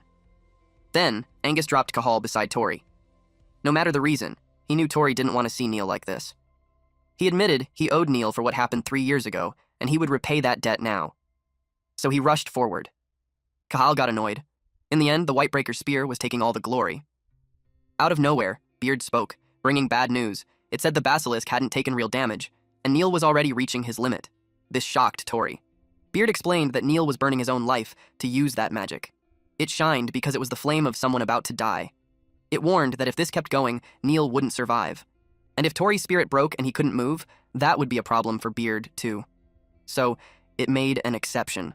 It would grant him another step. If he accepted, he wouldn't be the same person anymore. Cahal was shocked when Tori suddenly moved. Of course, Tori wouldn't let his brother die. He was going to save him, even though his body was already weak. Meanwhile, Angus and Neil fought side by side. Angus realized even Neil's boosted attacks weren't working. Worse, the basilisk's scales were already healing. Neil had completely lost control. He cursed in frustration, realizing something was wrong with Neil. It didn't look like he was even trying to coordinate his attacks anymore. He thought the basilisk's poison was already messing with Neil's mind. Neil was panting. He felt his heart tighten, but he forced himself to hold on a little longer, to avenge his parents. He was about to strike when someone grabbed his weapon. He froze. Tori gritted his teeth. Neil didn't expect him. He shouted at Tori not to stop him. He said the beast was his. Tori promised he would save him, no matter what. That stunned him. Tori said they would go home together. They would see the morning sun again. Then, they'd greet Liam and Sasha, laugh, live another normal day. Tori believed they could beat it together. Neil realized something. He remembered his mother's words, to take care of Tori, Liam, and Sasha. Now he understood. His mother's smile wasn't about revenge. It was about passing life forward. He realized if he died here, he would leave the same burden behind. Tori said that was exactly why they had to win. Together. They were about to be eaten. Clegg panicked when he saw it. Angus could only curse. But with a perfect timed spell, Cahal tried to help with his gravity. The basilisk's movement slowed. Everyone turned to Cahal. Angus said his timing was perfect. Cahal shouted back that he had a guild to protect too. He refused to stand there as bait. Angus called out to Neil. Cahal called Tori. They yelled at them to do it. Beard spoke about step 4, enhancing Neil with life magic.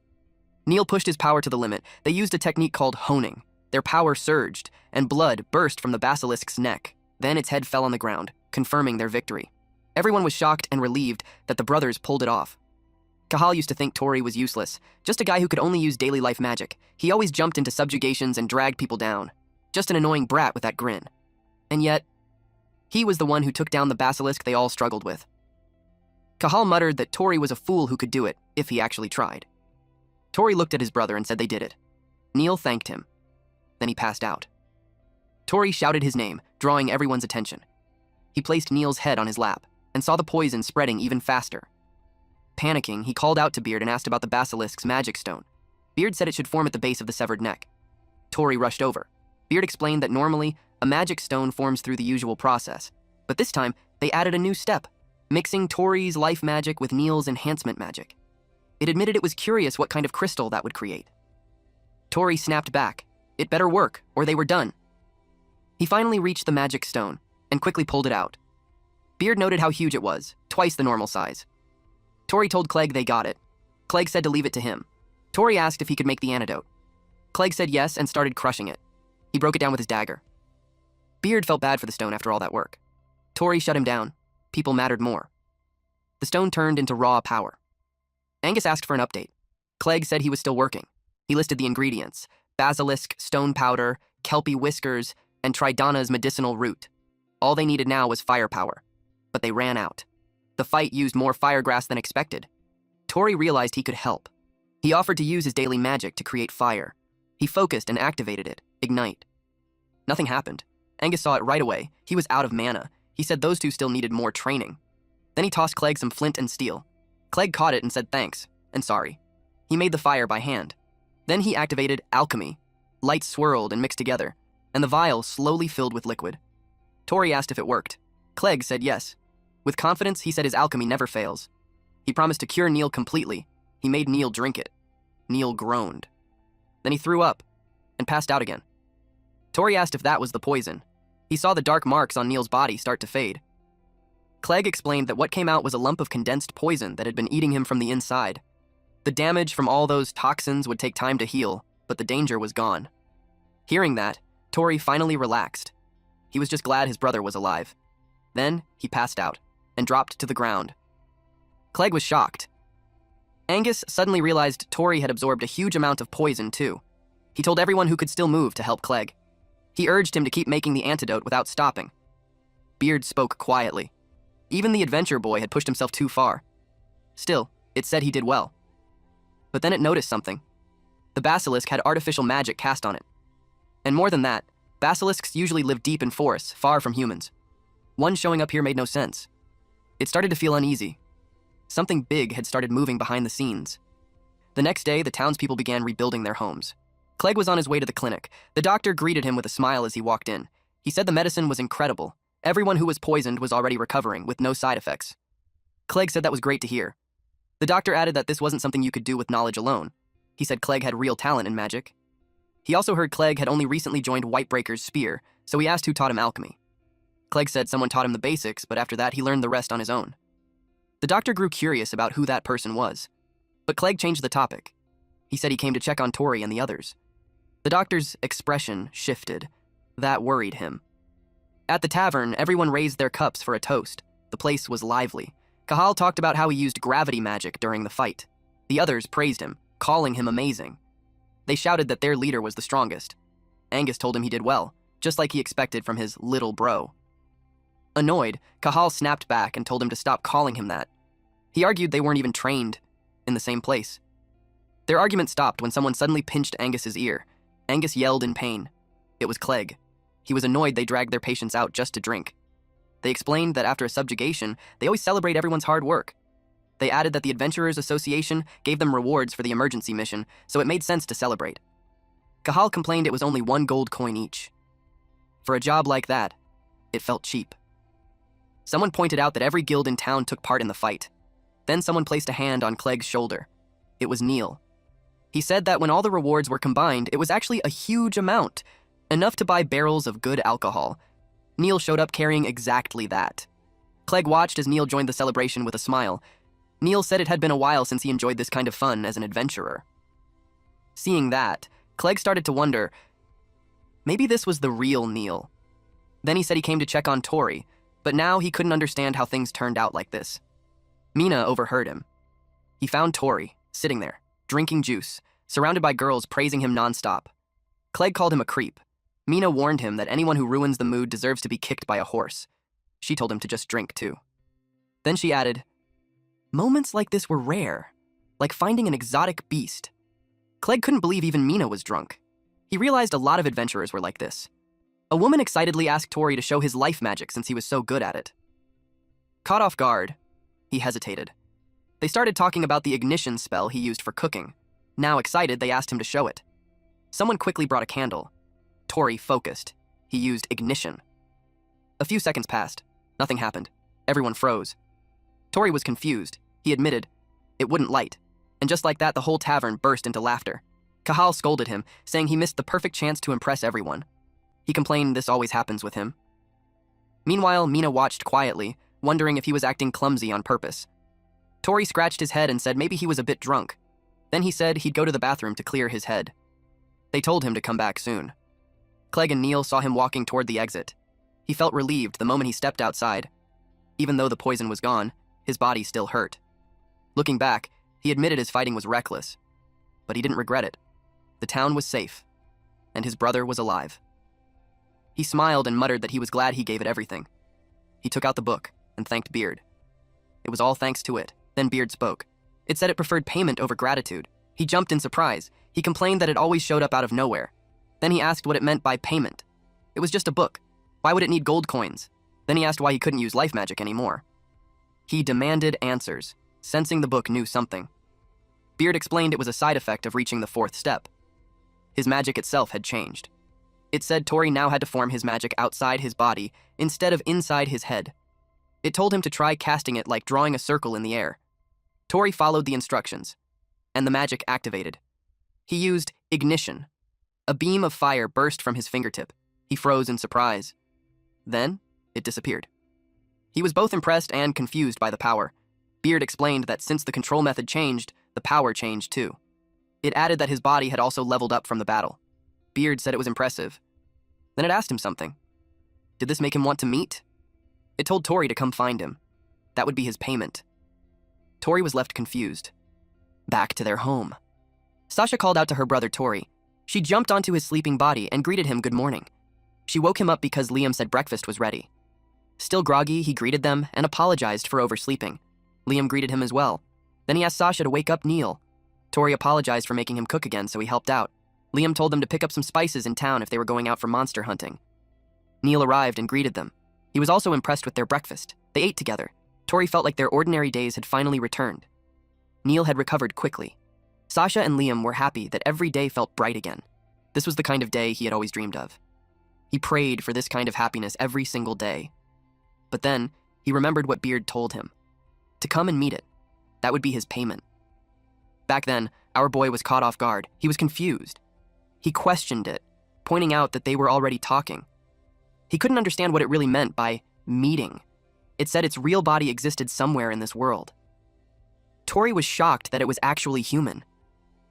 Beard told him that if he truly wanted to be an adventurer, he should come find it. It told him to search for it while collecting magic crystals along the way. Then Beard abruptly ended the conversation. Tori was left confused by what it meant. Then, he saw something being inscribed on a page. He noticed that the basilisk's data was being added to the grimoire's magic stone section. The basilisk's magic stone was A rank. It was a purple glowing stone that generated steel-scale magic. Its selling price ranged from 600,000 to 720,000 gold. Tori exclaimed that an A rank was incredible, and the price was insane too. In his head, he thought Beard was as selfish as ever. Back in the present time, he realized Beard was a real person somewhere in the world, not just a spirit inside a book. Beard had taught him everything, even when it barely knew him.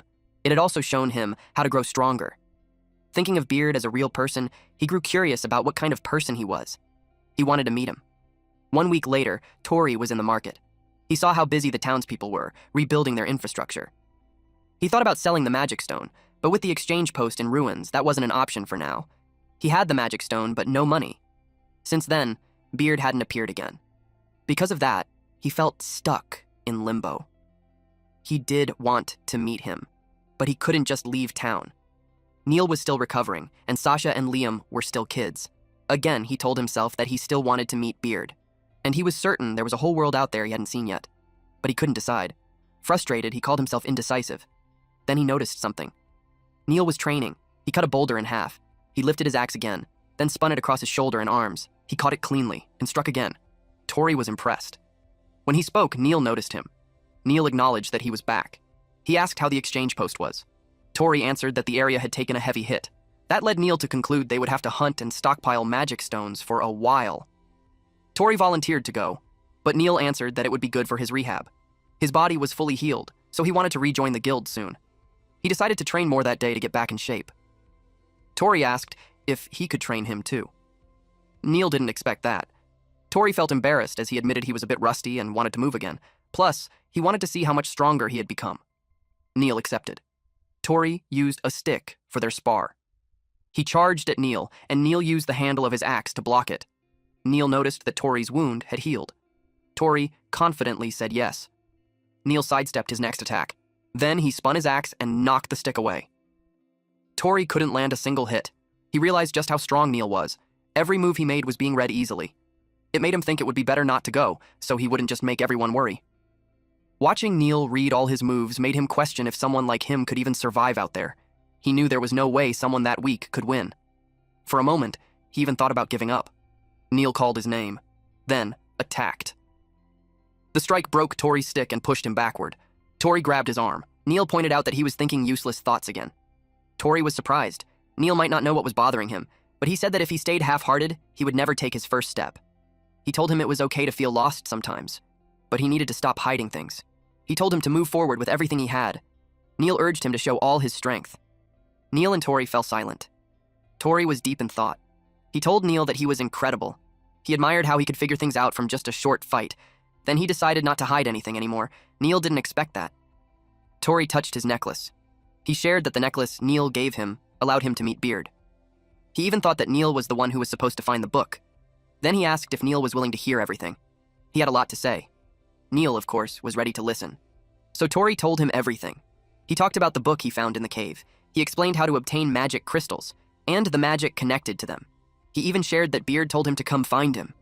But he still didn't know where Beard actually was. Through it all, Neil simply sat there and listened. He didn't interrupt even once. Neil realized that the world was full of strange things. He knew the magic necklace had that kind of power. He said the world was filled with things he never knew about, especially magic like that. He found it troublesome that Beard told Tori to come find him without saying where. To him, that sounded arrogant. Tori agreed that Beard was a selfish, overbearing jerk. Then Neil asked to see the book. Tori took it out and showed it to him. Neil looked at the book, but couldn't see anything. Tori confirmed that he was the only one who could read it. Neil focused on it. Then, he struck it. Tori was shocked. Neil could tell something was really there. Because of the attack, Beard woke up. It commented that it was powerful mana. Tori was startled when it spoke. Neil simply watched their interaction. Beard asked why he was still in town. It thought they were just having a small sibling quarrel. Tori snapped back, calling it selfish, insisting he never said he was going. After a brief pause, Neil spoke and told him to go. Tori was confused. Neil knew Tori was hesitating because he wanted to meet him. He pointed out that it's not like he couldn't go. He said that if Tori called himself an adventurer, then he should take that first step. The word adventurer caught Tori's attention. Beard pointed out that his guardian had already given him the green light, so everything was fine. But Tori was still unsure. Then suddenly, he felt something. Neil attacked him. Tori was caught off guard, while Beard sounded amused. Tori asked what he was doing. Neil told him he would be his opponent until his hesitation was gone. Of course, Tori didn't expect that. Neil told him that the outside world wasn't just filled with strong monsters. He would meet people just as strong. He told him to think of this as a farewell gift. He told Tori to come at him with everything he had, to show his first step. Beard was impressed. It said that if Tori couldn't even beat his own brother, then his journey would end before it even began. Tori didn't understand what he was supposed to do. Neil reminded him that his enemies wouldn't wait for him to be ready. He attacked, and Tori had to duck. Neil used muscle enhancement on his right arm, then he swung his massive axe like it weighed nothing. Tori barely dodged. He asked if Neil was serious. Neil told him to be serious too.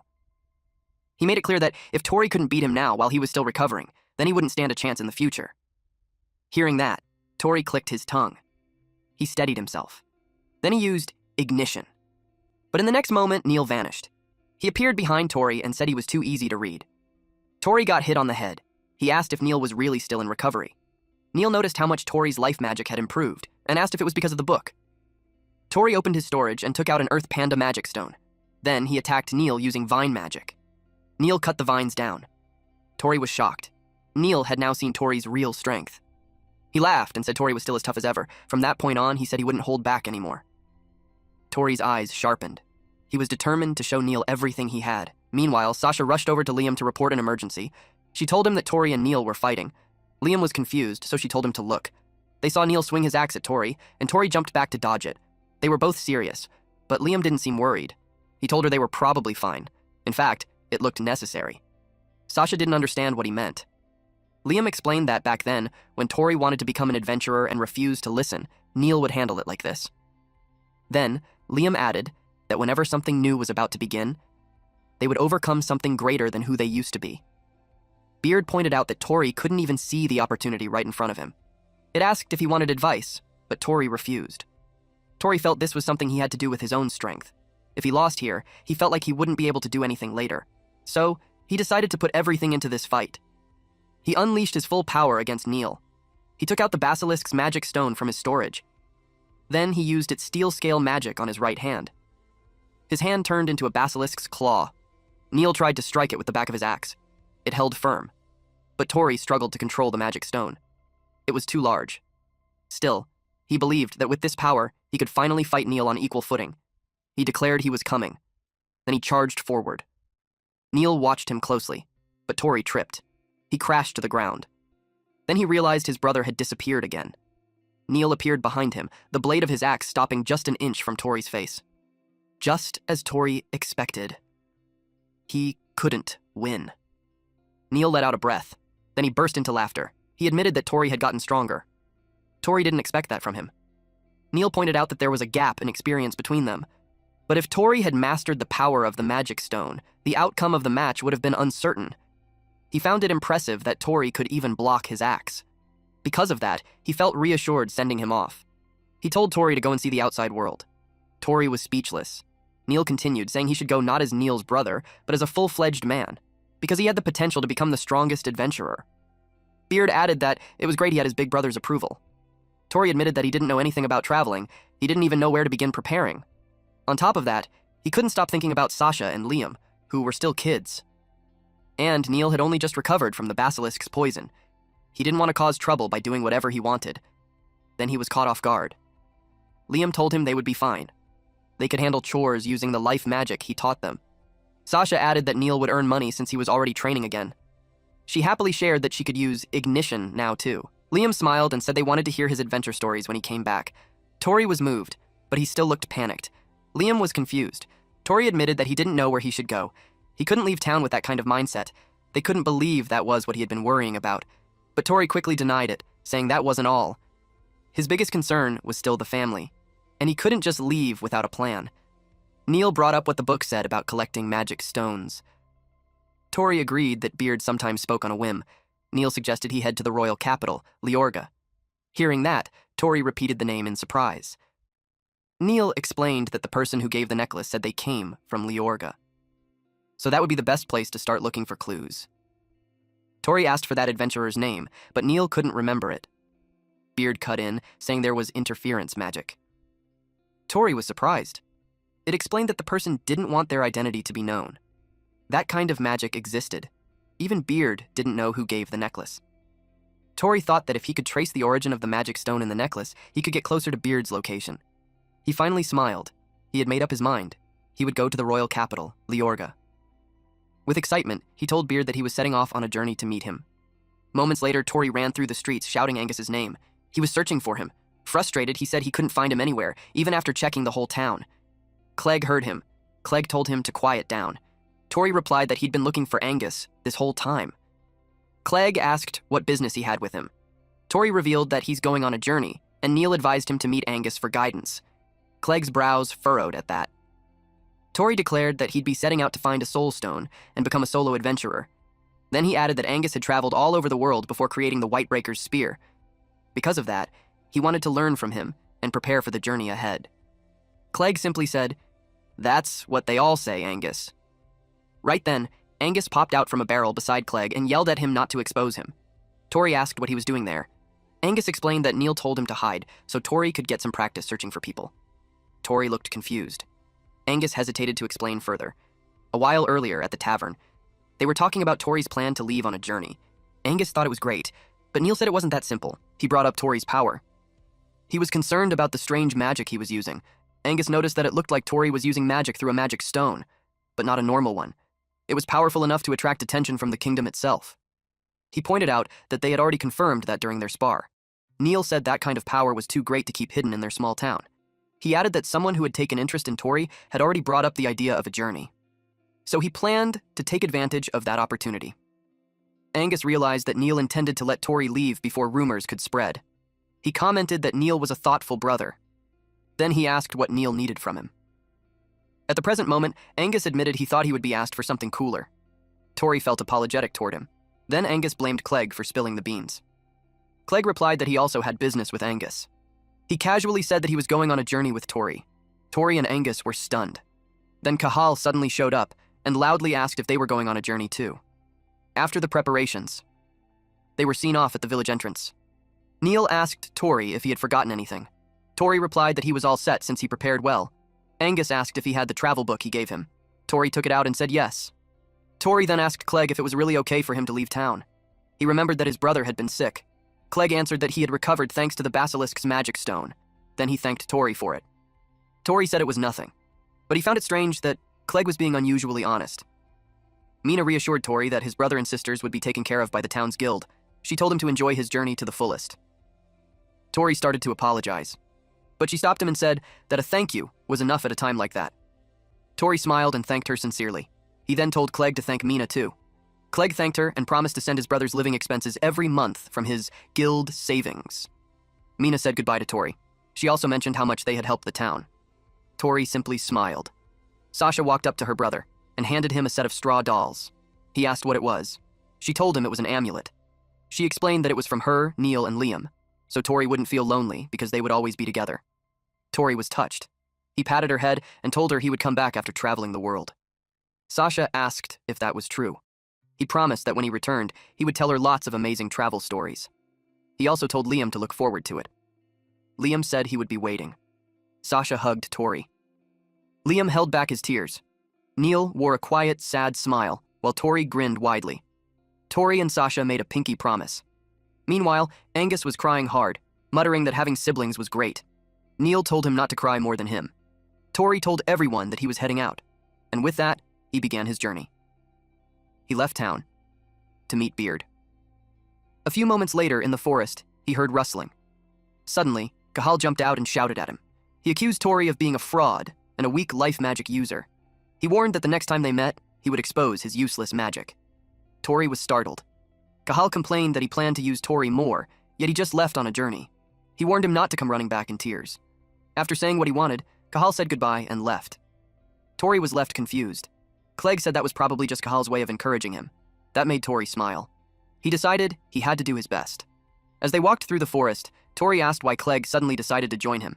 Clegg said he would be too vulnerable alone. He also pointed out that Tori would feel safer with him around. That made Tori wonder if he was really that worried. Clegg added that he already had something to look for and had planned to leave town anyway. Curious, Tori asked what he was searching for. Clegg answered that it was his origin. Tori was speechless. Then, the rustling bushes caught his attention. He thought Cahal had come back to say more.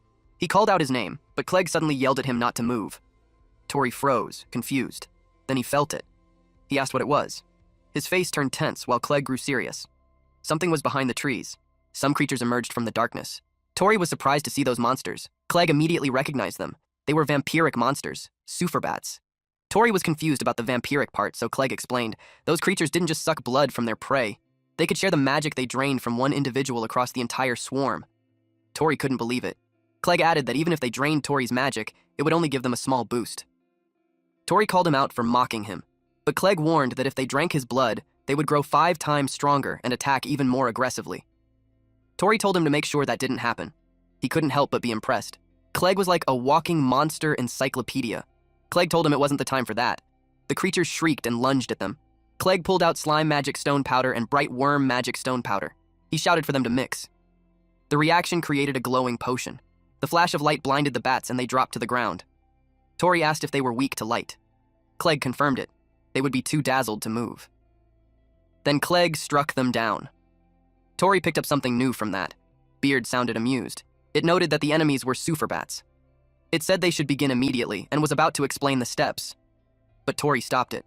He admitted the situation was bad, but he wanted to fight without relying on Beard this time. Beard agreed and let him handle it his way. Tori was surprised at how easily it agreed. Beard reasoned that since he had already defeated a basilisk, this should be simple. It was showtime. Tori let out a small laugh. He felt fired up. Clegg, however, was worried. Tori couldn't even use life magic anymore. But then, Tori pulled out a flame scroll. He activated Soil Illumination. Light burst out, blinding several superbats at once. The creatures shrieked. Even Clegg had to endure the brightness. He wondered what Tori had just used. Clegg was confused. Tori wasn't supposed to be able to use life magic anymore. Then it hit him. Was that life magic? Tori called out to him and asked him to be his strategist, to leave the plan to him. Clegg was caught off guard. Tori explained that Clegg had knowledge, experience, and stayed calm under pressure. That made him perfect to give instructions. He asked him to guide him and teach him along the way. Clegg didn't respond, so Tori called his name again. Clegg paused. He remembered something someone once told him. When he had enough knowledge and experience to overcome anything, when he had truly grown into himself, he should meet someone. He had once been someone's strategist. That memory made him smile. He agreed. Tori was surprised by the sudden change in his expression. Clegg told him that in exchange, Tori would be the infantry, and he had to follow every instruction exactly. Tori questioned why he had to be the infantry. Clegg told him to stop talking. Beard laughed, clearly amused by the dynamic. It said this was an interesting partnership. It would sit back and watch from the best seat. Tori told it to stay quiet since it couldn't even see Clegg. Then suddenly, they both reacted. The superbats were coming back. Tori noticed their numbers had increased. Clegg asked if his other life magic spells, aside from illumination, were stronger too. Tori said yes. There were different kinds now, but they needed extra steps just to gain a small boost. Clegg said that compared to the basilisk, these things were nothing but gnats. Tori said he was counting on him. Then suddenly, Clegg scratched his arm. Tori was alarmed. He asked what he was doing. Clegg reminded him that superbats were vampiric monsters, and his blood was packed with magic power. To them, it was the ultimate feast, and with that, he planned to wipe them out. Clegg took out mandrake powder and dried mint. He smashed the vial onto the ground. The strong smell instantly caught the attention of the superbats. Every single one of them flew toward the spot where the vial shattered. Tori stared in shock. The monsters were actually retreating. Clegg explained that superbats were extremely weak against powerful smells. He told Tori to carefully watch their movements. Tori immediately focused, and soon, he sensed where they were heading. The cave. Clegg then threw another vial filled with his own blood. He aimed directly at the cave entrance. The vial shattered the moment it hit. In an instant, all the sufferbats rushed toward the cave. Tori quickly understood the pattern in their movements. Clegg shouted that he was counting on him. At that moment, Tori finally realized the entire plan. He would use his life magic to completely destroy the nest, and once the monsters gathered together, he would release the spell at full power. Our boy immediately created a huge-ass magic circle. Beard looked amused as the magic circle formed in front of them. Tori concentrated all of his power into it. Then he unleashed ignition. Flames exploded violently through the cave. The superbats were instantly swallowed by the fire. Even Clegg stared in awe. The cave continued burning non-stop.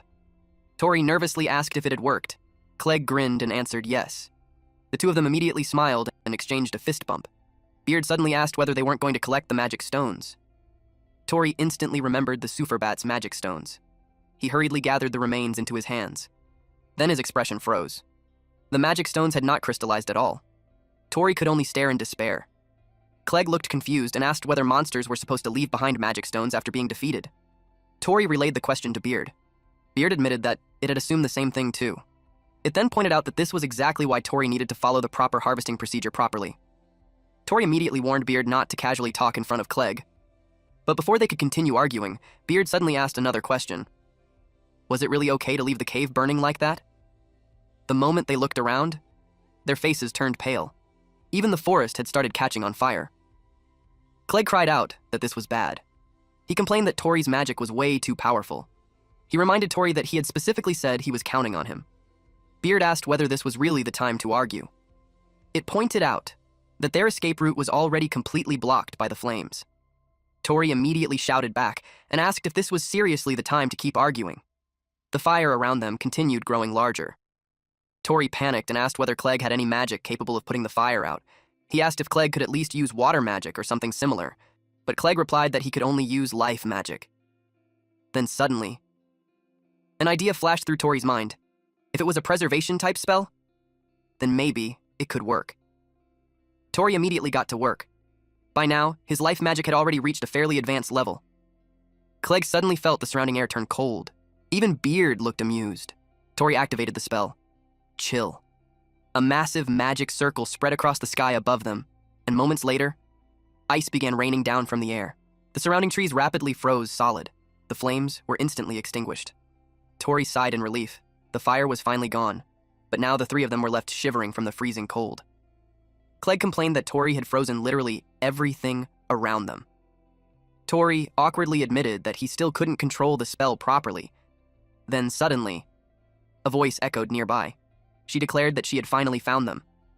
At the same moment, a spinning shield wrapped in chains flew straight toward them. Clegg noticed the attack first. He immediately grabbed Tori and pulled him away to evade it. Tori stared in shock. The spinning shield slammed into the ground with terrifying force. The impact alone caused the earth to cave in. Tori looked completely confused as he stared at the strange weapon. Then the attacker finally revealed herself. She angrily demanded to know if they were the ones responsible for creating this disaster. Tori and Clegg were both too stunned to even respond. The yellow-haired woman introduced herself as Alba, and she swore that she would never forgive criminals like them. The woman was an elf. She pulled the chains connected to her shield and lifted the weapon off the ground. She called them villains. Tori stared at her in surprise. She swore that she would never let them escape. Then she launched her shield toward Tori again. The attack smashed into the ground and shattered it apart. Tori immediately realized how terrifyingly powerful she was. Clegg pointed out that the situation was bad since they were dealing with an elf. He explained that the elf race possessed magical power said to be the peak of all living beings, and their intellect far surpassed that of humans. Not only that, elves lived incredibly long lives, meaning their combat experience was on a completely different level. And on top of all that, an elf's magic power was said to be around 10 times greater than a human's. The spinning shield suddenly flew toward them again. Tori quickly ducked to avoid it. Then she immediately launched it at them once more, forcing Tori and Clegg to keep running. Tori shouted that he didn't remember ever doing anything that would offend an elf. But Clegg immediately pointed out that he had burned an entire forest and then frozen the whole thing solid afterward. The elf yelled at them to stop pretending. She accused them of being the ones who attacked their village. Tori asked in confusion what she was even talking about. She grew even more annoyed at his clueless act and declared that he wasn't fooling her at all. She called him the worst while continuously attacking him with her shield. She stated that she had seen him together with the Superbats earlier and demanded to know what excuse he had for himself. Tori repeated the word in confusion. Superbats? Even Clegg looked confused. She was obviously talking about the monsters they encountered earlier. Tori barely avoided another attack. Fortunately, they had already reached a small cliff. The two of them immediately jumped down. Now the elf grew even more furious, believing they had been hiding from her the entire time. She yelled at him to stop running and called him a coward. She demanded to know where he had gone. While running, Tori quietly asked Clegg if there was an elf settlement nearby. Clegg replied that elf settlements normally shouldn't exist this close to human territory, but after seeing everything, he wasn't so sure anymore. Tori quietly agreed. Then he shouted toward the elf that they had absolutely nothing to do with the Suforbats and that this was their first time entering the area. He admitted that burning the forest had been their fault and offered to apologize, begging her to at least listen to their explanation. But she immediately screamed at him to shut up. She revealed that once they disappeared, the Suforbats would regain their senses, and the village would finally return to normal. Tori and Clegg reacted in complete confusion, unable to understand what she meant. Clegg admitted that he had no idea either. But there was one thing he noticed. Despite being an elf, she still hadn't used a single spell. She had only been attacking them with her shield the entire time. That made him feel like she was testing them for something. Then suddenly, she noticed him. Now she had finally located where they were hiding. Tori couldn't believe that she had already spotted them. Clegg informed him that elves naturally possessed incredibly sharp eyesight. He told Tori to move back immediately, but at that exact moment, a Superbat suddenly attacked him. Clegg was slashed across the shoulder. Even Alba looked surprised by the sudden attack. Tori immediately became concerned. Then all of them noticed the incoming swarm of Suforbats approaching from above. Tori quickly asked if Clegg was okay. Clegg groaned in pain while holding his shoulder. At the same time, Alba started reconsidering her assumptions. She realized that they might not actually be controlling the Suforbats after all. Tori suddenly wondered if one of the monsters had escaped earlier when he burned the nest. The moment that thought crossed his mind, his expression froze in shock. More Suforbats were arriving. He shouted in disbelief and asked why there were still so many left. Then Beard finally explained the reason. It told him that the Suforbats had drunk Clegg's blood earlier, which made them significantly stronger. Tori couldn't believe what he was hearing. Beard explained that Suforbats were hive-mind monsters that shared the magical energy they absorbed through blood. The one that escaped after Tori used life magic most likely spread that power to the rest of the swarm, and now the entire group had regrouped and returned while following the prey their comrade had discovered. Tori stared in disbelief. Then Beard added another terrifying detail. The Suffer bats had already marked Clegg as their source of nourishment, which meant that unless they completely wiped out every single Suffer bat in the area, the hunt would never end. Meanwhile, Beard sounded completely entertained by the situation. It declared that things were finally starting to get fun now. The Suffer bats attacked. Tori immediately grabbed Clegg and warned him to watch out. He carried him over his shoulder, but Clegg shouted that he could still run on his own. Tori immediately told him to shut up and stop trying to act tough. Alba looked completely flustered by the scene. Tori noticed her reaction. Without hesitation, he grabbed her arm. The sudden contact shocked her. Then he dragged her along so all three of them could escape together. Alba looked confused and asked why they were running in the first place. She told them they should just order the Suffer bats to stop. Tori immediately cut her off and shouted that he had been telling her from the beginning that it didn't work like that. He warned her that once the monsters suck someone's blood, that person would become their prey as well. Clegg noticed the swarm rapidly catching up behind them, and his condition wasn't looking good either. He quickly pulled out several vials. He took out Dryad's Lost Seed, fly moth powder, and an Asura grass ingredient. Then he mixed everything together. A bright light instantly burst from the mixture. At the same time, the wound on his arm started healing. Alba stared in amazement when she saw the alchemy magic. She quickly asked if he was a healer. Clegg replied that he had simply used a healing potion. Then he immediately told Tori to put him down. Tori asked if he was sure since he could continue carrying him while running. But Clegg ordered him to stay still for a moment. Alba quietly realized that there was actually a healer among them. Meanwhile, the Suffer bats continued closing in. Tori raised his fingertips. Water slowly formed around them. Then he activated Chill. The charging Suffer bats instantly froze in midair, and moments later, their frozen bodies started falling from the sky. Alba stared in awe after witnessing the monsters freeze solid. Clegg immediately asked Tori how many more times he could still use that magic. Tori admitted that he barely had any mana left and probably couldn't cast the spell many more times. Alba suddenly called out to him, but Tori impatiently answered that he didn't have time for this right now. She asked if the spell he had just used was actually life magic. Tori answered yes and asked why it mattered. Alba immediately called the magic seriously impressive. Tori narrowed his eyes and asked if she was mocking him, but Alba quickly clarified that she was actually relieved. Then she thanked him for protecting her earlier. Tori replied that it was only natural because if she had gotten her blood sucked, all of them would have been in danger. Alba lowered her head slightly and admitted that she had misunderstood them from the start. He pointed out that it was exactly what he had been telling her the whole time. He told her to actually listen when people were talking. Clegg suddenly warned them that the Suffer bats were coming again. Tori looked surprised when Alba suddenly let go of him. She declared that elves never forgot debts of gratitude or obligations. Then she focused her attention forward. She swung her shield with tremendous force and struck the incoming Suffer bats. Several of them immediately fell from the sky. After retrieving her shield, she announced that she would cover the rear. Tori immediately called her an idiot for suddenly stopping like that. Clegg could only let out a tired sigh. Then Clegg pulled out several more vials and declared that his wounds were already fine enough for him to fight again. But Tori advised him to rest for at least a little longer. Our boy insisted that fighting was his responsibility. Then they noticed Tori beginning to cast another spell. He unleashed Chill. A large number of Suffer bats instantly froze in mid-air. But Tori admitted that he only had a few casts remaining, so he quickly asked Clegg if he had any plan capable of wiping the monsters out completely. Clegg replied that at this point, they might just have to brute force their way through it. Tori immediately agreed. Then he told the elf to back Clegg up. Alba reminded him that her name was Alba. Together, the three of them focused on annihilating the incoming Suffer bats. Meanwhile, Beard watched the entire scene with amusement. It commented that they actually made quite a nice group. Alba naturally filled the role of defender. Clegg, as their healer, handled support and recovery. And Tori naturally became the attacker responsible for offense. Beard declared that this was what a proper party setup looked like. The sight made it nostalgic for the old days. And now, it was looking forward to seeing what this group could truly accomplish. The Suffer bats came charging toward them again. Tori complained that there were way too many of them. He decided that he would burn them again to reduce their numbers. He immediately created a magic circle to activate Ignition, but Alba suddenly stopped him. Tori looked shocked. He scolded her for recklessly jumping in front of him like that because it could have gotten them killed. Alba immediately reminded him that he was the one about to burn the entire forest down again. Tori had absolutely no comeback to that because she was completely right. Clegg quickly told him not to make the elf angry again. Tori then asked how they were even supposed to defeat the swarm at this rate. Alba calmly replied that they would simply crush them head-on. Tori stared at her and muttered that she was just an elf musclehead. Clegg immediately reminded him not to judge her based on appearances alone. Meanwhile, the number of Suffer bats continued increasing. At this rate, their mana would eventually run out completely. Clegg pointed out that Alba's attacks were currently buying them valuable time. But even so, he had no intention of forcing a single elf to handle everything alone. Then, he cast Dissolve. His plan was to first create an opening in the swarm. Together, he and Alba charged directly into battle. Meanwhile, Tori was left standing behind them while watching the fight unfold. With the current level of his life magic, he knew he could definitely wipe out the entire forest if he wasn't careful.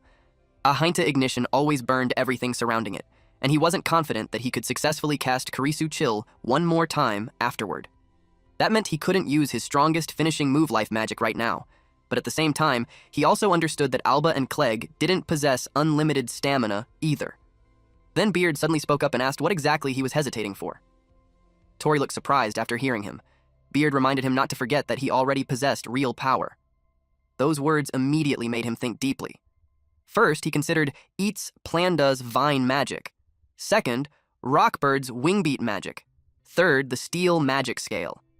He wondered which magic crystal would be best suited for handling a massive swarm during a prolonged battle. That thought led him to open the encyclopedia page. As he flipped through it, his eyes suddenly stopped on a particular entry. He quietly wondered if he could actually use it. Then he slowly looked around. Clegg noticed the change in his expression and immediately realized that Tori was probably about to try something crazy again. Clegg asked Tori what was wrong. Tori remembered the cave from earlier and asked Alba where the Sufferbats originally came from. Alba answered that their nest was located above the cliff nearby. She also reminded them that later they'd be helping her restore the frozen forest. Tori suddenly bit his own forearm and made it bleed. He intentionally tried to attract the Sufferbats with his blood, but nothing happened. Tori quickly realized that his blood barely contained any mana, so it wasn't effective bait at all. Clegg immediately shouted that the exact same plan had already failed earlier. Tori muttered that the Sufferbats were greedy little monsters. Then something suddenly clicked in his mind. The monsters weren't attracted to blood itself, they were attracted to mana. He immediately unlocked his storage. Then he pulled out Rockbird's magic crystal. The moment the crystal appeared, the Sufferbats instantly went into a frenzy. Tori continued holding the crystal in front of them, and as expected, the entire swarm started chasing him. After all, mana crystals were basically pure mana lamps to creatures like them. Then he moved to the next step of his plan. Without warning, he grabbed Alba's arm. The sudden action startled her. Tori quickly apologized and told her to just cooperate with him for now. Clegg immediately demanded to know what he's planning. Tori simply told him to trust him and declared that he'd leave the rest to Clegg afterward. He also told him to come once everything was over. Tori thought to himself that if the Sufferbats were fed mana-rich blood, they'd continue multiplying endlessly. And since he couldn't freely use large-scale magic right now, there was no way to shake them off normally. Then he activated Wingbeat magic. Alba stared in disbelief when she saw him using magic to fly through the air. She genuinely wondered what kind of insane person this guy was. Meanwhile, Tori confirmed that the Sufferbats were following him perfectly. Soon, he found the cave again. Then he immediately dove straight inside. Tori ordered Alba to guard the entrance until every last Sufferbat entered the cave. Alba looked completely confused. But since the swarm was rapidly approaching, she focused on defending instead. She spun her shield rapidly, creating a defensive barrier around them. Then she demanded to know what exactly he was planning to do in a place like this. Tori prepared to cast another spell, but just before activating it, he stopped for a moment and admitted that he was about to do something incredibly reckless. And according to him, the final step depended entirely on Clegg. Alba had absolutely no idea what he was talking about. Then she noticed even more Sufferbats pouring into the cave. She declared that every nearby Sufferbat had already gathered inside. Tori apologized to her in advance for dragging her into this mess. Then, he confidently assured her that everything would definitely work out somehow. That reassurance only made Alba even more nervous. Tori admitted that the monster he was about to use was an enormous pain to deal with, which was why he originally didn't want to rely on it. Then he activated Strala's storage unlock and called forth the Basilisk's magic crystal. Tori declared that the rest was now in the strategist's hands. Then he unleashed deadly poison magic. Poison rapidly filled the entire cave. After the Sufferbats were completely dealt with, Tori suddenly got smacked on the head hard enough to leave a huge bump. Naturally, the one who hit him was Clegg, who looked genuinely furious. Tori awkwardly tried to laugh the situation off. Clegg stated that every Sufferbat in the area had been wiped out by the poison. Then he demanded to know what Tori would have done if he hadn't been there to save him afterward. Tori immediately answered that he completely believed Clegg would rescue him no matter what. He confidently declared that he trusted him entirely. Clegg became completely speechless after hearing that. Tori then pointed out that somehow they still managed to pull everything off in the end, and that was what truly mattered. Alba immediately shouted at him, asking how this situation was possibly something worth celebrating. She angrily complained that she had nearly died because of that idiot. Then she outright called Tori complete trash. She loudly declared that she absolutely refused to forgive him. Clegg immediately agreed and stated that he wouldn't forgive him either. Meanwhile, Tori continued insisting that they technically won in the end, but Alba refused to let the matter go so easily. Moments later, Tori held the remains in his hands, but the moment he touched it, the material crumbled back into ordinary sand again. He sadly realized that turning it into a proper magic crystal really wasn't easy. Clegg asked if he had failed again. That was when Tori learned that creating magic crystals wasn't guaranteed to succeed every time. Suddenly, they heard a scream nearby. Tori immediately reacted in alarm. The surrounding trees looked terrible. Alba quickly informed them that the forest was rotting this time. Tori immediately realized that the damage came from the basilisk's poison. Clegg added that the poison was even eating away at the soil itself. Tori awkwardly apologized to Alba, but honestly, he didn't even know what else he was supposed to say at this point. Then Clegg suddenly stated that he could fix it. Both Tori and Alba reacted in surprise. Tori immediately asked if that was actually possible. Clegg explained that antidotes work by breaking down poison itself. Whether the poison existed inside a person or inside the ground, the basic principle remained the same, and according to him, the current damage was still manageable. Alba immediately became interested. Clegg then poured the antidote directly onto the contaminated soil. Alba looked surprised. Clegg asked her how it looked now. He confidently stated that the poison inside the ground should already be gone. Alba confirmed that the poison had definitely disappeared, but the forest still hadn't completely returned to normal. In the end, she simply said that it was fine. Although honestly, she admitted that she had expected him to restore things more perfectly. Both Tori and Clegg immediately fell silent. Tori quietly admitted that the entire situation was his fault. Then he turned toward Clegg for help again, but Clegg apologized and admitted that this was already the limit of what he could currently do. Tori quietly answered that he understood. Then suddenly, Beard spoke up. It reminded Tori that evolved magic existed for situations exactly like this. Tori nearly jumped after suddenly hearing Beard's voice again. He immediately panicked and loudly announced that he suddenly needed to go to the bathroom. Alba looked confused and asked what was wrong with him. Meanwhile, Clegg narrowed his eyes suspiciously. Once Tori finally got away from the others, he immediately scolded Beard and told it not to suddenly talk while he was around other people. But Beard calmly replied that it was about to show him what "it's fine" actually meant. Tori looked confused. Beard proudly declared that it had already cleaned up after Tori countless times before, and according to it, this was finally the perfect time for a long overdue lesson. Then it simply told him to synthesize it. Tori immediately asked what exactly he was supposed to synthesize and how. Of course, Beard was talking about the Suforbat's magic crystal. Tori looked even more confused because every single magic stone he touched immediately turned into sand. But Beard explained that this was exactly why synthesis was necessary in the first place. Tori somehow became even more confused afterward. Then Beard officially began what it proudly referred to as Chapter 6, How to Synthesize a Suforbat Magic Crystal. Moments later, Tori somehow ended up holding a frying pan and a spoon. He was even wearing an apron and a chef's hat, making him look like a completely misplaced chef. Alba immediately looked annoyed. She genuinely thought he was messing with her at this point. But Tori quickly insisted that he seriously wasn't joking around. Then he quietly asked Beard if he really needed to wear such a ridiculous outfit. But Beard calmly replied that if he looked the part, then he would naturally fit the part too. Tori became annoyed after discovering that the outfit was apparently only meant to improve motivation. Beard told him that they should begin. Step 1 was gathering the Suforbat's magic stone. Step 2 was simmering it gently. For that step, Tori used the life magic skill, warming. And step 3 was cooling it slowly. For this part, Tori activated chill.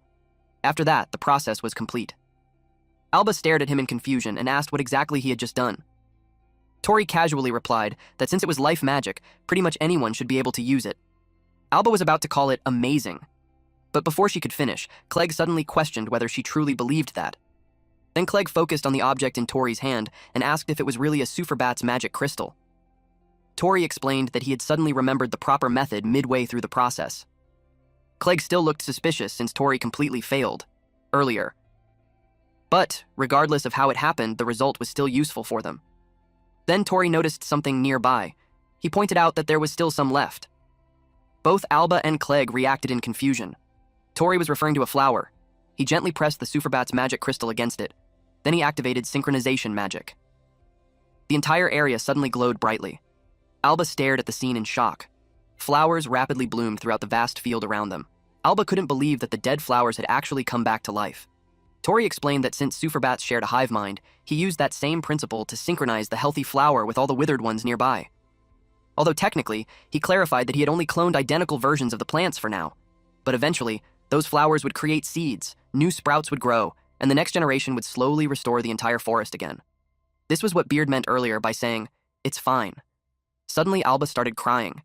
Tori immediately panicked and worried that maybe what he did somehow wasn't enough. He awkwardly apologized and admitted that this was currently the best he could manage. But to his complete surprise, Alba suddenly screamed that it was way too amazing. She immediately bombarded him with questions without even giving him time to respond. She asked if this was really life magic. She asked if beginner magic was truly capable of doing something like this, and most importantly, she desperately asked how he even managed to pull it off. Then, suddenly, she asked him to become her magic teacher. Tori looked completely confused. Moments later, we saw both Clegg and Tori were left stunned and speechless. Apparently, Alba couldn't use magic at all.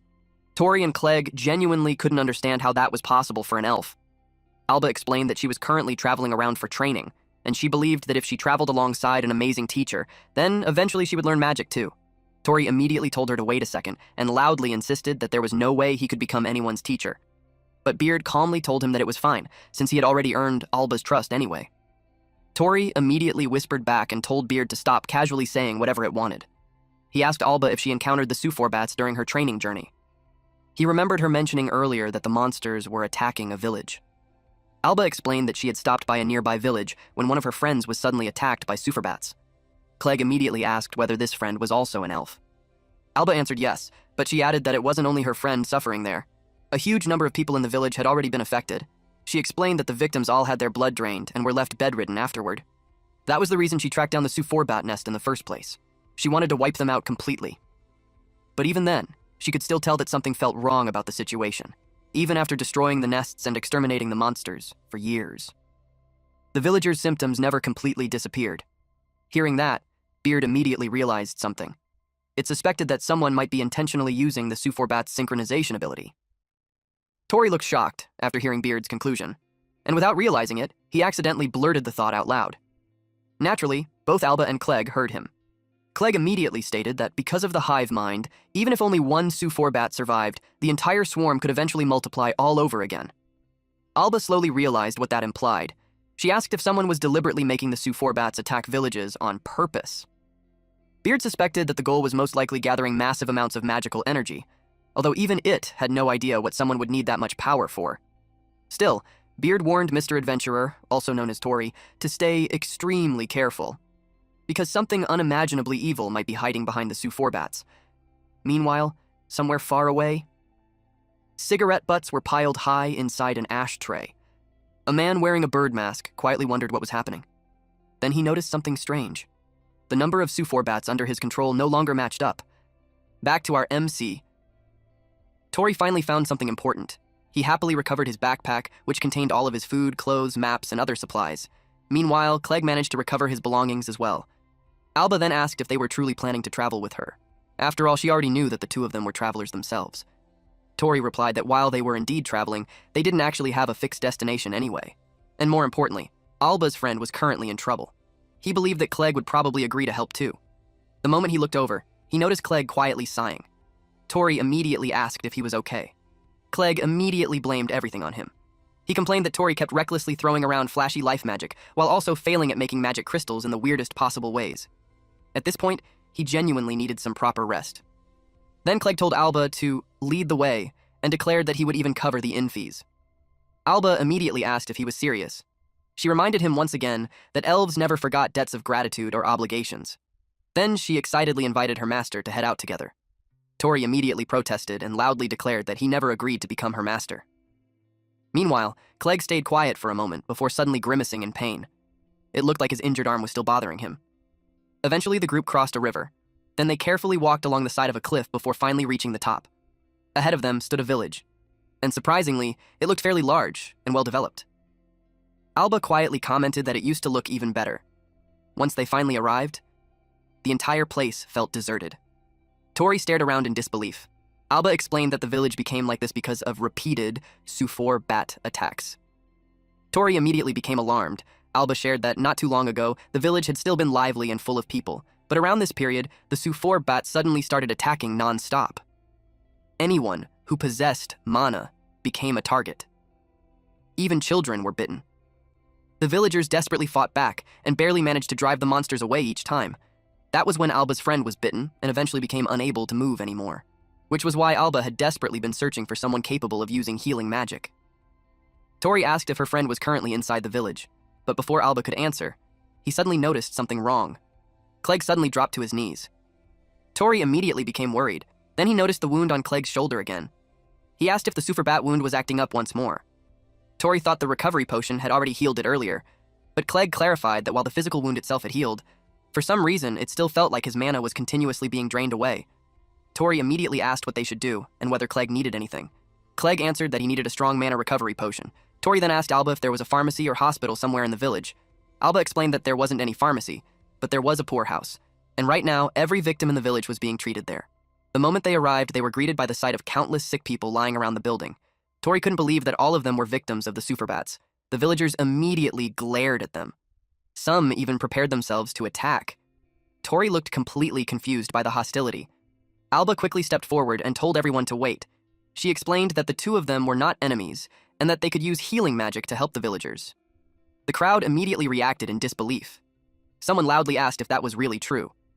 An old man quickly called out for father and announced that a healer had finally arrived. Moments later, a man with a cigarette hanging from his mouth walked outside. He bluntly stated that relying on healing magic was useless, especially when what they truly needed was medicine from the Knive Merchant Guild. Tori stared at him in confusion. He genuinely did not expect a priest to casually walk around while smoking. The priest asked Alba why she didn't simply head directly to the Knive Merchant Guild. Alba explained that the Suforbats attacked again while she was on the way there. Still, she insisted that these two were incredible people, and she genuinely believed they might be capable of curing everyone. But before anyone could continue talking, the priest suddenly grabbed Clegg's injured arm.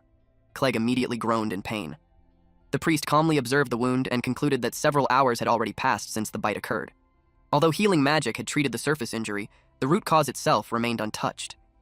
He immediately classified Clegg as another victim of the so-called vampirism incident. That being said, the priest openly admitted that he doubted the two of them would actually be useful. Still, he promised to examine Clegg properly later. For now, he simply advised him to rest. Then, without hesitation, he casually referred to Clegg as a quack. Clegg froze in disbelief after hearing that. Meanwhile, Tori immediately became offended and warned the priest to watch his mouth. Alba quickly stepped in and explained that although the man was foul-mouthed, he was still a benefactor to the village.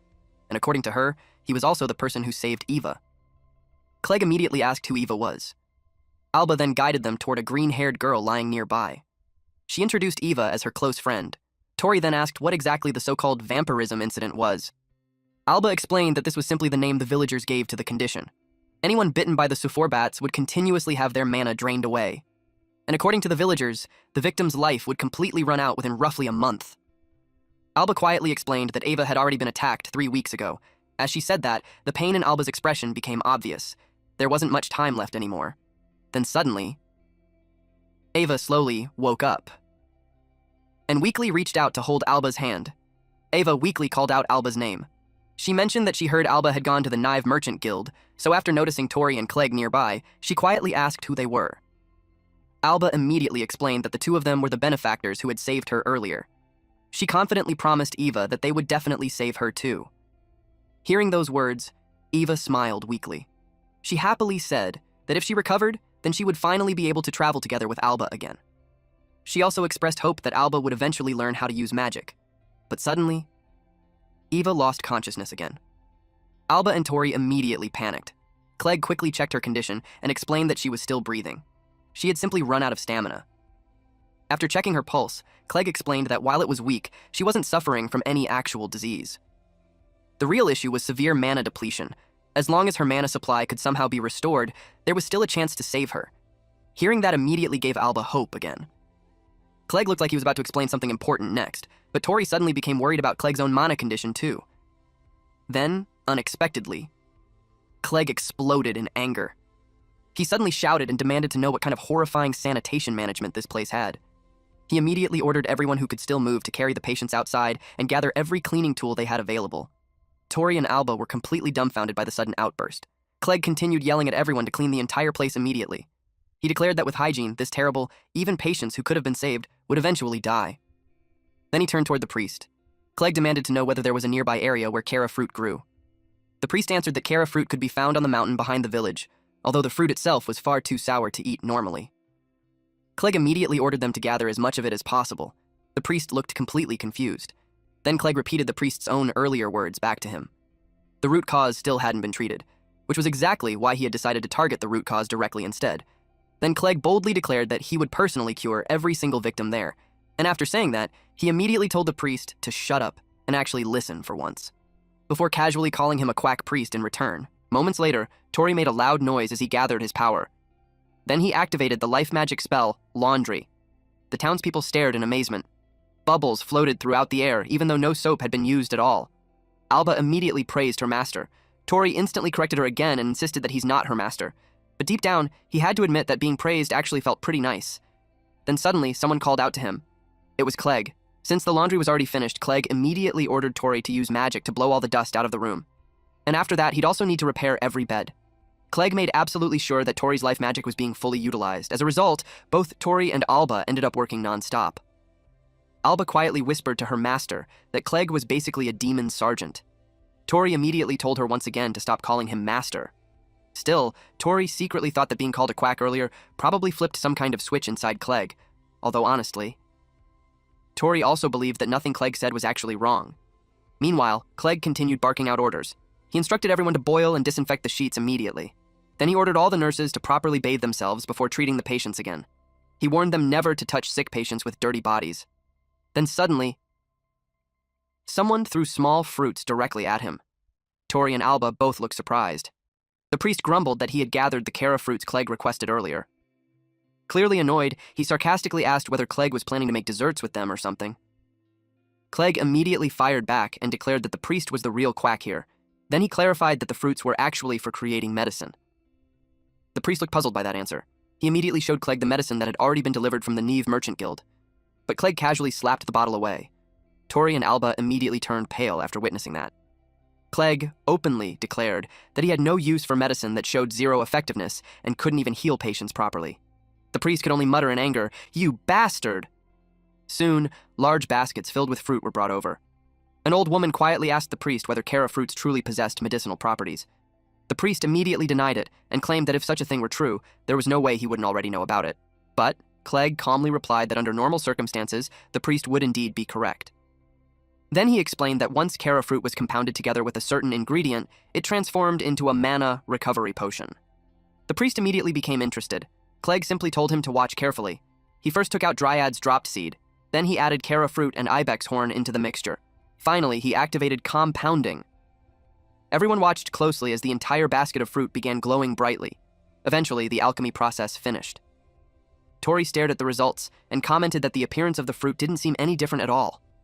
But Clegg clarified that only the appearance remained the same. Then he called out to the elf and tossed one of the fruits toward her. Alba quickly caught it. Clegg instructed her to feed it to her friend. Alba immediately agreed. Nearby, Ava was quietly sitting beneath a tree. She weakly asked whether she was really allowed to eat it. Alba gently held the fruit out toward her. Ava slowly took a bite. It was only a tiny bite. Then everyone silently watched, waiting to see what would happen next. Suddenly, Ava's complexion started improving. She quietly stated that her body suddenly felt refreshed. Alba looked overjoyed after seeing her friend regain some energy. Now, Ava could even stand on her own again. Alba stared at her in amazement. She pointed out that Ava's color was finally returning too. And on top of that, she was now able to stand properly again. An old woman immediately declared that it was a miracle. Clegg calmly informed everyone that this was the true effect of the mana recovery potion. As long as they had this medicine, they could suppress everyone's symptoms. The villagers instantly erupted into cheers after hearing that everyone could finally be saved. Tori immediately praised Clegg and declared that he really was incredible after all. Clegg proudly answered that of course he was. But suddenly, his body nearly collapsed from exhaustion. Fortunately, Tori managed to catch him in time. Tori immediately complained that Clegg was overworking himself too much. But Clegg immediately fired back and pointed out that Tori constantly did the exact same thing. Then Alba suddenly approached Clegg. She handed him one of the fruits.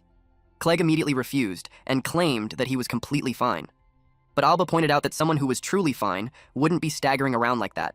She told him that if the doctor himself collapsed, then nobody there would have anyone left to rely on, which meant he needed to remain the healthiest person in the village. Then she sincerely told him that she believed in him and urged him to hurry up and eat the fruit so he could recover properly. Finally, she referred to him as her master's strategist. Tori also urged him to eat it.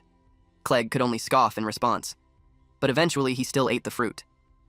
Right afterward, he immediately resumed ordering everyone around and demanded that the entire place be cleaned even more thoroughly. Not a single speck of dust was allowed to remain.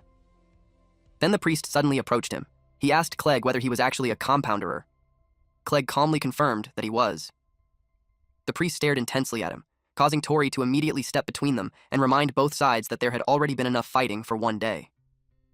But unexpectedly, the priest suddenly acted completely differently. He happily patted Clegg on the shoulder and openly declared that what he did was incredible. Apparently, he had never met a real compounder before. However, the priest also warned them about one important issue. The effectiveness of the medicine would only last around 2 to 3 days at most. Clegg looked surprised after hearing that. Tori immediately asked if it was actually true. The priest quickly clarified that he wasn't trying to insult them again. What he meant was that he wanted Clegg to continue producing the medicine periodically. Meanwhile, he himself would contact the Neve Merchant Guild and ask them to investigate the incident further, instead of focusing only on the medicine. Someone nearby then asked what exactly the Neve Merchant Guild even was. The priest explained that it was the major merchant guild governing the entire surrounding region. They had already started cooperating regarding the blood-sucking incident and were actively trying to resolve the situation. Then the priest quietly stated something hopeful.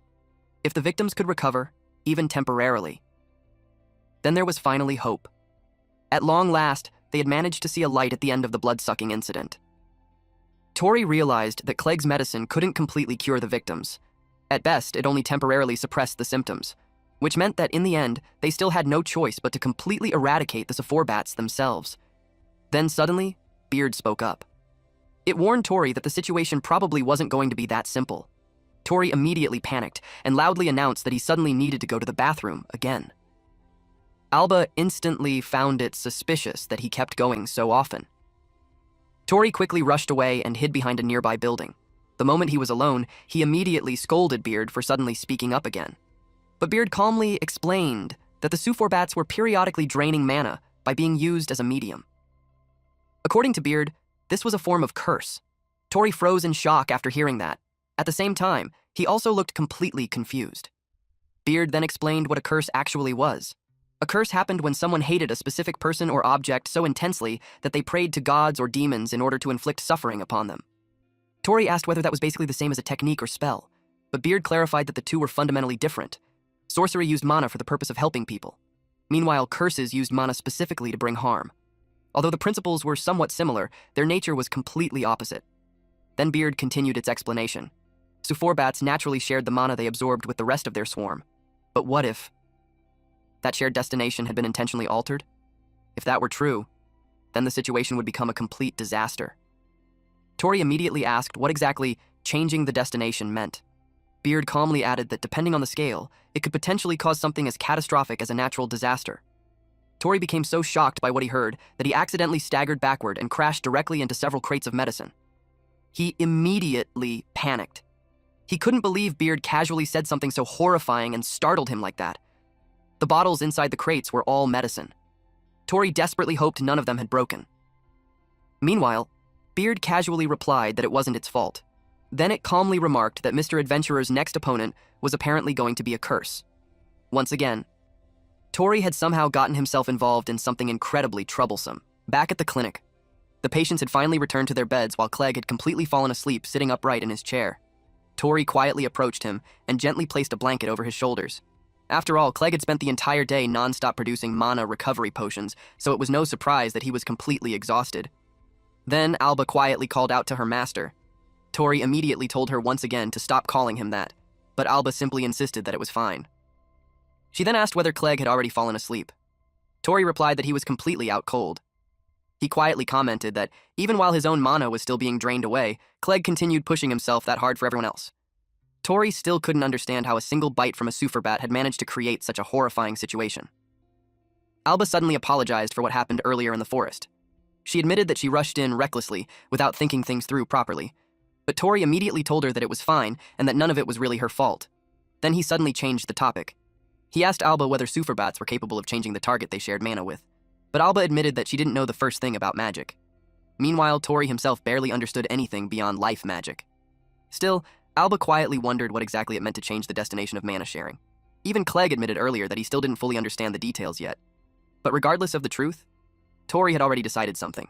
He wanted to save everyone there, including Clegg. But before we proceed with the recap, I think Clegg is a girl. What do you think, guys? Anyway, far away in the merchant city of Tatara, a man casually grabbed a bottle of medicine. The man wore a metallic eye mask over his eyes and possessed a mechanical arm. His name was Owen, one of the executives of the knife company. And right now, he looked completely bored. He casually walked into another building. Then he opened the door to a hidden room. Inside, countless superbats fluttered around the chamber. Owen casually remarked that the creatures had managed to absorb a lot of mana that day. But then he noticed something strange. The number of Su-4 had clearly decreased. At that moment, he suddenly called out to Diarmuid and asked whether something had happened. Owen walked through a curtain-covered doorway toward the voice. Behind it was a room resembling a laboratory, filled with jars containing strange monster parts and preserved specimens. At first, Owen thought Diarmuid wasn't there, but then suddenly, Diarmuid's voice spoke from directly behind him. Diarmuid was another executive of the Neve Company. Unlike Owen, he wore an eerie bird-shaped helmet over his face. He calmly asked Owen how things were going. Owen immediately complained and told him to stop sneaking up on people like that. According to Owen, Diarmuid always had absolutely zero presence. Then Owen asked how today's harvest looked. Nearby, an hourglass-like container filled with red liquid quietly sat on a table. Owen reported that the collection process was progressing smoothly. Diarmuid seemed pleased to hear that. Owen commented that the entire operation had been carefully planned by Diarmuid from the beginning. As he spoke, he casually grabbed a superbat out of the air. Then, he spread open one of its wings. A magic circle had been engraved onto the left wing. Through that enchantment, they were efficiently collecting mana from the victims. Diarmuid explained that the entire process only worked because of his enchantment magic. However, he also warned that if they failed to gather and process enough mana soon, then with the number of Su-4 decreasing, they might fail to meet the delivery deadline in time. Owen immediately asked why the Su-4 population was suddenly dropping so quickly. Diarmuid answered that the issue was currently under investigation, but according to him, something even more important was happening right now. They were finally coming up. Owen looked confused by what he meant. Then suddenly, a bird flew into the room and landed directly on Diarmuid's shoulder. Owen looked surprised by its arrival. Moments later, several men entered while carrying a massive cage filled with a swarm of bats. Diarmuid calmly entrusted the entire task to Owen. After all, Owen was the only person there capable of properly using enchantment magic. Owen immediately grumbled about having to pull another all-nighter again. Then he suddenly asked where the young miss currently was. Diarmuid answered immediately. According to him, she had become completely obsessed with the container lately. Meanwhile, somewhere deep in the forest, an orc roughly pulled the chains restraining several female elves. Suddenly, an elf wielding daggers appeared and instantly slashed the orc apart. In a single motion, she severed both its arm and head. The elf looked surprised afterward. She never expected the head of the merchant group to personally show up. Then suddenly, a magic circle appeared in the air. The restrained elves were instantly bound once more. At that moment, someone calmly explained that the head had simply eaten too much during lunch and wanted a bit of light exercise afterward. Nearby, a luxurious carriage stood waiting. Then a woman slowly stepped out from inside. Someone nearby worried that she was moving around without an escort. But another person simply found that concern amusing. After all, she already possessed an excellent escort team. In the blink of an eye, she instantly beheaded the elf who killed the orc. Back in the present, Owen quietly remembered exactly what kind of person she was. Meanwhile, Diarmuid calmly mentioned that the only thing she truly cared about from them was the development of magic circles necessary for future business ventures. The bird resting on Diarmuid's shoulder suddenly let out a squeak. That sound signaled that Lady Neve herself had returned. Owen casually commented that the bird behaved like an incredibly loyal dog. Immediately, both Owen and Diarmuid dropped to their knees. Lady Neve arrived while accompanied by 2 slave orcs. The 2 executives formally welcomed her back. This lady then thanked them for welcoming her. Then they asked whether she had suffered any injuries during her outing. Lady Neve coldly replied that the only issue was that her shoes had become dirty. Then she ordered them to buy her new shoes immediately.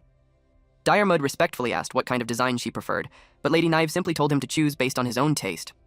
Then her expression shifted slightly. She informed them that things were about to become busy.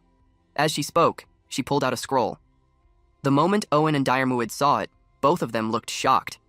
They immediately asked whether it was an official letter from the royal family of Leorga. Lady Neve confirmed that they were correct. Then she calmly ordered them to continue handling the container using the usual arrangements. Finally, she casually added that some trash had attached itself to the carriage earlier, so they should clean that up as well. Both Owen and Diarmuid immediately agreed to her orders. Lady Neve calmly stated that they had already reached the final stage of their plan, which meant they needed to go all out from this point onward. Then Diarmuid carefully brought up another matter. He explained that there was still one issue they wanted to resolve before proceeding further. Lady Neve immediately understood what he was referring to: the problem of the decreasing sufferbat population. Meanwhile, far away, one of Diarmuid's birds quietly landed on a tree branch. Its eyes remained locked onto Tori from the shadows. Back at the laboratory, Lady Neve calmly stated that she would leave the matter entirely to Diarmuid. He was free to handle it however he wanted. Then she casually sat on his shoulder. Diarmuid slowly stood up. It seemed that he already had a plan in mind. Tori remembered that Clegg told him to gather more Kara fruit. He thought that while searching, he could also use plow life magic to till the land around the back hill. But then suddenly, he noticed a bird nearby. At first he thought it might be another Suforbat. But after staring at it for a moment, he simply shrugged it off.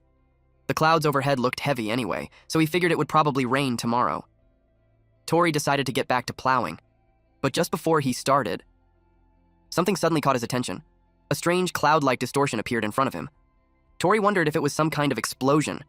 But Beard immediately explained that it was actually teleportation magic, and according to Beard, teleportation magic was extremely rare. Tori had absolutely no idea what that meant. Then suddenly, someone stepped out from the distortion. Meanwhile, far away, Lady Neve quietly observed everything through a magic crystal. She calmly remarked that Tori was truly a pitiful boy. After all, he dared to interfere with the bats she treasured so dearly. Back at the scene, Diarmuid immediately realized that someone was observing him remotely. Meanwhile, Lady Neve admitted that she never expected a genius in magic circle development to end up being toyed with like this. Diarmuid calmly looked toward Tori and stated that Tori himself wasn't actually the person he was searching for. Tori immediately asked who he was. Then, in the blink of an eye, Tori was struck by something. He looked completely confused, and then his body instantly collapsed onto the ground. Diarmuid slowly approached him. He coldly called Tori weak. Just as he expected, the true prize was the boy capable of using compound magic. And according to his information, that boy's name was Clegg. Diarmuid quietly thought about how entertaining it might be to play with him a little. Then he calmly headed toward the clinic. But to his surprise, the door wouldn't open. The handle had been frozen solid. Ice crystals rapidly spread across the surface. Diarmuid quietly wondered if this was life magic. At that moment, Tori slowly stood back up. He was the one responsible for the ice. Tori admitted that he had no idea how this man knew Clegg's name. But regardless of the reason, Clegg had spent the entire day exhausting himself while making medicine for everyone. So Tori quietly asked him for one thing. Please let Clegg sleep peacefully tonight. Diarmuid looked genuinely confused, because he was certain that he had already shot Tori directly through the heart earlier. Tori confirmed that part was true, but Neil had protected him using the necklace he gave him. Tori immediately checked the crystal attached to it in panic and desperately hoped it was only cracked instead of broken. After all, it was something precious that he received from his brother. Diarmuid quietly realized that Tori somehow survived. He calmly commented that Tori was quite the lucky boy. Then, Beard suddenly warned Tori that Diarmuid was about to attack again. Beard informed him that the next shot was aimed directly at his head. The next instant, Diarmuid fired, but Tori somehow dodged it. For the first time, Diarmuid looked puzzled. Tori suddenly noticed something glowing near the man's waist. Beard immediately informed him that the stranger was carrying an extremely rare weapon. It was called a gun. Tori looked confused and immediately asked what that even was. Diarmuid reacted with slight surprise after hearing the word. Apparently, he didn't expect someone from a remote village like this to even know what a gun was. He explained that guns were incredibly rare weapons supplied directly by the royal family of Leorga. Compared to bows and arrows, they were easier to carry, possessed greater range, and their lethality was beyond question. Even weak women or children could use one effectively, simply by pulling the trigger. And most importantly, it was a masterpiece weapon that didn't require mana at all. That was why Diarmuid never expected anyone in this backwater village to recognize it. Then his tone suddenly changed. He quietly muttered that this was bad, very bad. Somewhere far away, someone asked if the situation was that serious. Another voice immediately answered that it was definitely serious, especially because Lady Neve was watching everything. Meanwhile, Dire Muid continued muttering to himself. Bad. Extremely bad. Critically bad. Tori stared at him in confusion. The guy honestly seemed completely unhinged, especially considering he immediately tried to kill someone the moment they learned too much. Tori still couldn't understand why this man was specifically targeting Clegg. Did they know each other somehow? Was there some kind of grudge between them? Then Tori suddenly realized something. He actually knew very little about Clegg himself. So he directly asked the stranger one question. What exactly was he to Clegg? The moment Dire Muid heard that, he decided that Tori needed to die immediately. Tori instantly activated Chill, but the ice shield he created shattered apart the moment Dire Muid fired at it. Dire Muid calmly commented that Tori was actually quite clever. Using the rainwater to instantly create layers of ice shields against bullets was genuinely smart. Tori quietly thanked his luck that it happened to be raining tonight. As long as rainwater existed nearby, he could continue generating as many ice shields as he wanted through Chill. Dire Muid then remarked that Tori's magical output was surprisingly impressive for someone using life magic. Then he casually wondered aloud whether Tori was the one responsible for destroying the Sephorabat swarm earlier. The moment Tori heard the word Sephorabat, everything suddenly clicked together in his mind. This man was the one behind the vampirism incident, and once he understood that, Tori decided there was absolutely no way he could forgive him. He immediately activated Kurisu Chill. The freezing magic burst outward instantly. Dire Muid looked amused by the overwhelming output of Tori's life magic. He admitted that he had never seen anything quite like it before. Still, life magic was supposedly basic magic that almost anyone could use, which meant that theoretically, he should also be capable of reproducing it. So Dire Muid activated Kurisu Chill himself, but the spell immediately dispersed and failed. Dire Muid quietly wondered whether the difference came from the mana output itself. At the same time, he remembered that ordinary life magic was never supposed to operate at this level to begin with. That realization immediately made him suspicious. Tori clearly possessed some kind of secret behind his magic. Before Dire Muid could think further, Tori unleashed another Kurisu Chill. Dire Muid instantly jumped backward to evade it. As he dodged, he noticed something strange. Tori wasn't using magic normally. He was externally drawing magic circles before activation. Dire Muid immediately became interested. He decided he wanted to take that technique for himself.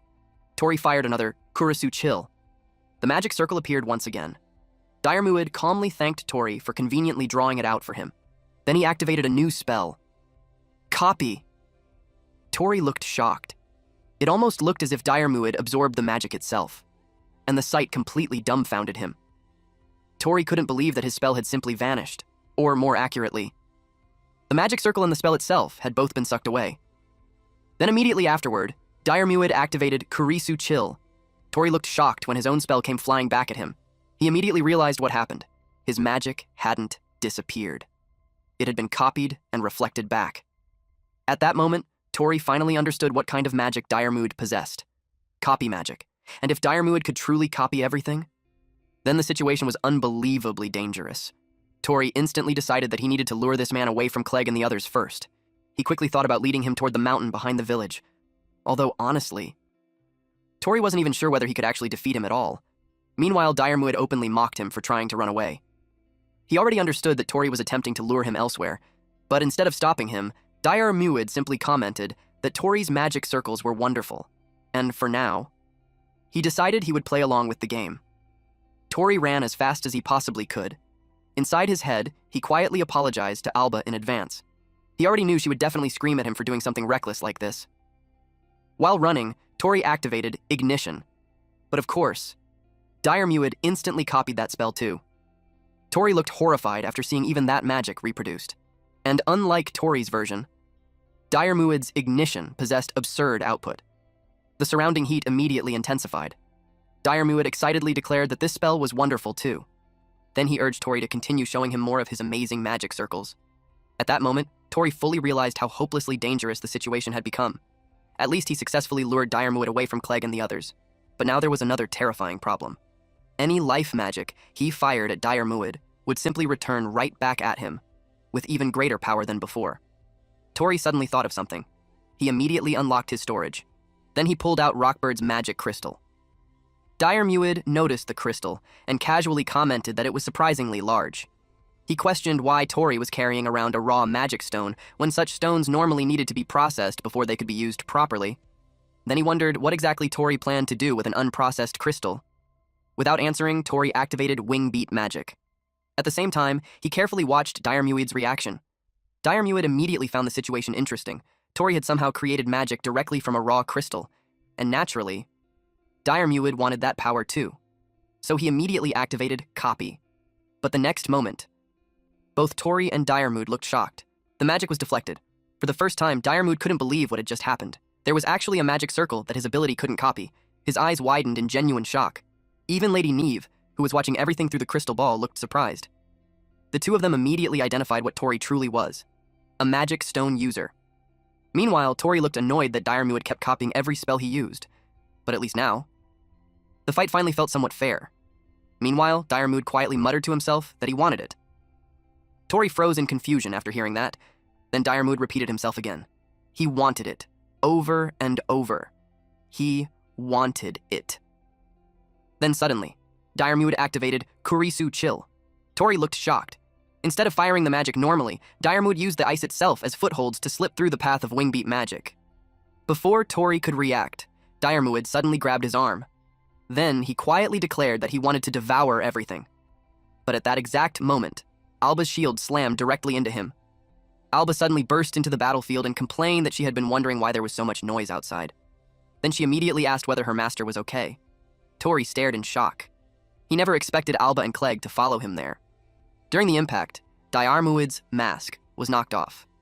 Everyone froze in surprise after seeing his face. It was the priest. Meanwhile, Diarmuid casually muttered in disappointment that his favorite mask had been ruined. Alba looked completely confused after seeing him. She genuinely wondered whether the two of them had just been doing some strange magic training together. Diarmuid coldly referred to her as a defective elf and warned her not to interfere. Then immediately, he activated Ignition. A massive burst of fire exploded toward Alba. Tori instantly panicked. He absolutely refused to let Diarmuid use his own magic against them. So he immediately rushed in front of Alba. Then, at the very last second, Tori activated Tilling. The moment the spell activated, a massive explosion erupted around them. After the smoke cleared, Diarmuid calmly told Tori that the two people he desperately tried to protect had probably been blown away by the blast. Then he quietly revealed something else. Originally, he only planned to obtain compound magic from Clegg, but discovering Tori's abilities instead had become an unexpectedly wonderful surprise. So now, he intended to let Tori continue living, not out of mercy, but because he planned to turn him into his personal research subject. Thick smoke scattered through the area. Then suddenly, from beneath the ground, Clegg pulled Alba out from the dirt. He asked if she was okay. Alba whined that she'd practically been buried alive. She even complained that her own master was the one who buried her. Clegg corrected her and said that wasn't what happened at all. Then he told her to carefully look around herself. Alba slowly remembered the massive flames rushing toward her earlier. Clegg explained that Tori protected both of them using life magic against the priest's abnormal attack. He suspected the spell Tori used was Tilling, a basic farming life magic normally meant for making ridges in soil. But Tori's version of life magic was clearly something completely abnormal. Then, suddenly, Alba cried out and asked where her master was. Clegg quietly answered that he didn't know. Alba guessed that maybe Tori was still trapped underground somewhere, but Clegg explained that he'd already dug through the entire area. Then, with a heavy expression, he quietly admitted that Tori had most likely been caught inside the flames. The moment she heard that, Alba ran off. She rushed toward the church while desperately searching for the priest. An old woman nearby gently asked little Alba whether she had business with Father, but Alba immediately demanded to know where the priest was hiding. She even threatened that she wouldn't forgive anyone who tried to protect him. Then Clegg suddenly stopped her. He calmly explained that there was no way the priest would ever return there after his face had already been exposed. Alba immediately panicked and shouted that the priest still had Tori. She couldn't understand why Clegg was remaining so calm about all of this. But then, she suddenly noticed Clegg's hands. They were completely bloodied. At that moment, Alba realized something.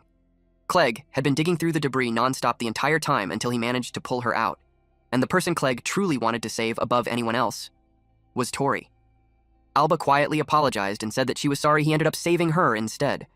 But Clegg immediately told her not to say something so stupid. He explained that if Tori truly died inside the flames, then there should at least be ashes left behind. But there were none, which meant only one thing. Tori was still alive somewhere. Then Clegg turned toward one of the sisters and asked whether she knew where the priest originally came from. The sister informed them that the priest was actually from the neighboring town, which meant he most likely returned home already. Meanwhile, at the merchant city of Tatara, the streets remained lively and crowded with people. Alba and Clegg stood together on a bridge overlooking the city. Then, Alba suddenly pointed toward a particular building. She quietly stated that she suspected the bastard priest was hiding there. Clegg immediately asked whether she could actually see the traces of magic leading there, or if she was somehow smelling them instead. Alba explained that traces of magic were strange things. They could sometimes be seen with the eyes, sometimes linger like a scent, and sometimes remain behind as echoes within sound itself. After calming herself down and carefully examining the scorched battlefield, Alba discovered traces of magic leading all the way toward the town the sister mentioned earlier. She explained that it was an elf sense, so it was difficult to properly describe. Clegg immediately teased her for somehow being able to sense magical traces, despite not being able to use magic herself. Alba instantly became annoyed. She raised her voice and emphasized once again that it was a sense, not magic. And besides, that was exactly why she kept asking her master to teach her magic already. As they continued forward, Clegg noticed a crowd gathered nearby. Meanwhile, Alba informed him that the mana traces were leading directly toward the back entrance of a building. Two massive, muscular orcs guarded the entrance. Alba confidently declared that this was definitely the right place, but getting inside wouldn't be easy. However, since neither of them knew Tori's current condition, Clegg had absolutely no intention of wasting time waiting around. He immediately mixed Hasho bamboo, slime magic stone powder, and Dryad's lost seed together. The result was a hypnotic drug. According to Clegg, they simply needed to force the guards to drink it somehow. Alba immediately declared that she was actually pretty good at handling this sort of thing. Then she suddenly rushed straight toward the orcs. She immediately jumped onto one of their backs. Then she whispered for it to stay quiet. But almost immediately, she realized that the orc's neck was way thicker than she expected. The orc slammed backward into a wall and accidentally crushed her in the process. Clegg stared at her and immediately asked what exactly she thought she was doing. Then, while the orc was distracted, he forced the potion into its mouth. Immediately afterward, he kicked the orc directly in the chest. The huge body collapsed instantly. But the second orc immediately charged toward him. Alba quickly slammed her shield into its head while loudly cursing at it. Then she proudly declared that the entrance was officially open. Clegg immediately called her a complete musclehead and openly questioned whether brute force was literally the only thing inside her brain. But before Alba could argue back, Clegg suddenly noticed something. A chain. The moment he saw it, his expression changed. Alba noticed his reaction and immediately asked what was wrong, but Clegg simply told her to hurry. Meanwhile, deep inside, he quietly wondered what exactly that sinister presence he sensed earlier really was. Then he reminded Alba to continue following the traces, so Alba immediately led the way. But the moment the two of them reached the hidden room, both of them froze in shock. The Sephorbats instantly attacked them. Clegg immediately reacted and ordered Alba not to breathe in. Then he threw the hypnotic drug directly toward the swarm. One by one, the Sephorbats immediately dropped unconscious. Alba stared around the room in confusion and asked why the creatures were even being kept there. Then suddenly, she noticed several crates nearby. Inside them was the exact same medicine Ava had been taking. Alba immediately followed the mana traces again, and eventually, they led directly toward a massive hourglass-like container. She quietly wondered whether all the mana stored inside the bottles was somehow being gathered there together. Then her eyes widened in horror. The mana inside the hourglass was still flowing continuously. Several mana traces connected directly into it, and when Alba followed the other connections, she discovered they led straight toward the Sephorbats. Her entire body trembled after realizing the truth. Those strange bottles and the Sephorbats were directly connected. Mana from countless victims was being drained through the Sephorbats and funneled into the system. Alba called the entire thing disgusting. Meanwhile, Clegg stared at the magic circle engraved onto the Sephorbats' wing. Then he suddenly remembered something. The priest previously mentioned that the Neve Company was cooperating with the vampirism incident investigation. Clegg quickly formed a hypothesis. He explained that if the enchantment magic engraved into the magic circles was rewriting the Sephorbats' mana-sharing function, and if the altered mechanism redirected that shared mana into the bottles instead, then the Sephorbats were essentially absorbing mana from people and gathering it all there, which meant the entire system worked like this. First, they created victims by draining people's mana through the Sephorbats. Then, afterward, they manufactured recovery medicine using the exact same mana stolen from those victims. The moment Clegg realized that, his expression darkened. Their true objective was a pharmaceutical business built entirely around mana depletion victims who would never truly recover. At that moment, Alba also realized the horrifying truth. This place was the true source behind the vampirism incident, but suddenly, a blade pierced directly into Clegg's shoulder. At the same time, the door was forced open by a mechanical arm. The newcomer calmly stated that he heard the young Mrs. Doll had fallen over, so he came to investigate. And instead, he found a pair of massive rats sneaking around. He casually admitted that the two of them were surprisingly intelligent, but at the same time, he commented that the way they broke into the facility was painfully amateurish. To him, it made it obvious that they weren't professionals in this kind of work. Clegg stared at the strange weapon in shock. He couldn't believe the man had actually created a weapon using his mechanical arm. Meanwhile, Alba looked completely confused and wondered what exactly this guy even was. The man casually introduced himself through his exhausted sigh. It was Owen, and according to him, the two of them were becoming an unbelievable pain to deal with. Owen immediately transformed his mechanical arm into another weapon. He complained again that the two rats were seriously becoming a pain to deal with. Since neither of them looked like they belonged in the same line of work, he questioned what exactly they were even doing there. Meanwhile, Clegg quietly wondered whether this man was some kind of alchemist. After all, he seemed capable of turning ordinary objects into weapons instantly. Alba immediately warned Clegg that this guy was strong. Owen then asked which one of them was responsible for putting the young lady's doll to sleep. In response, Clegg quietly pulled out several magic stone powders: poison peep, fly moth, and acid bee. The moment Owen saw the ingredients, he immediately realized the truth. This was definitely the compounder or dyer mood mentioned earlier. Meanwhile, Clegg quietly asked Alba whether the mana traces ended inside this room. Alba carefully examined the surrounding flows of mana. Then she noticed something. The traces actually continued farther beyond the room.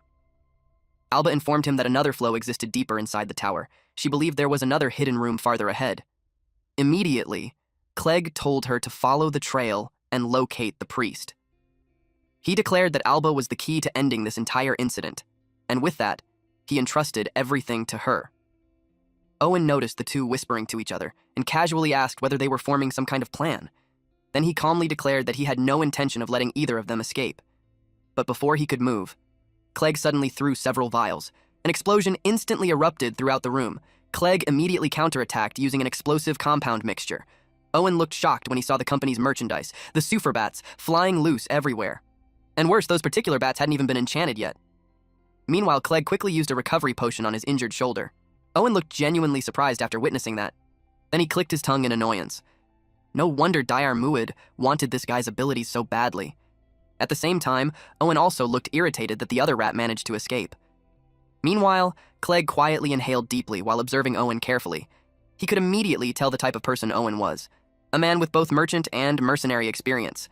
Someone with immense pride in his own work, yet also carrying a strange emptiness deep inside.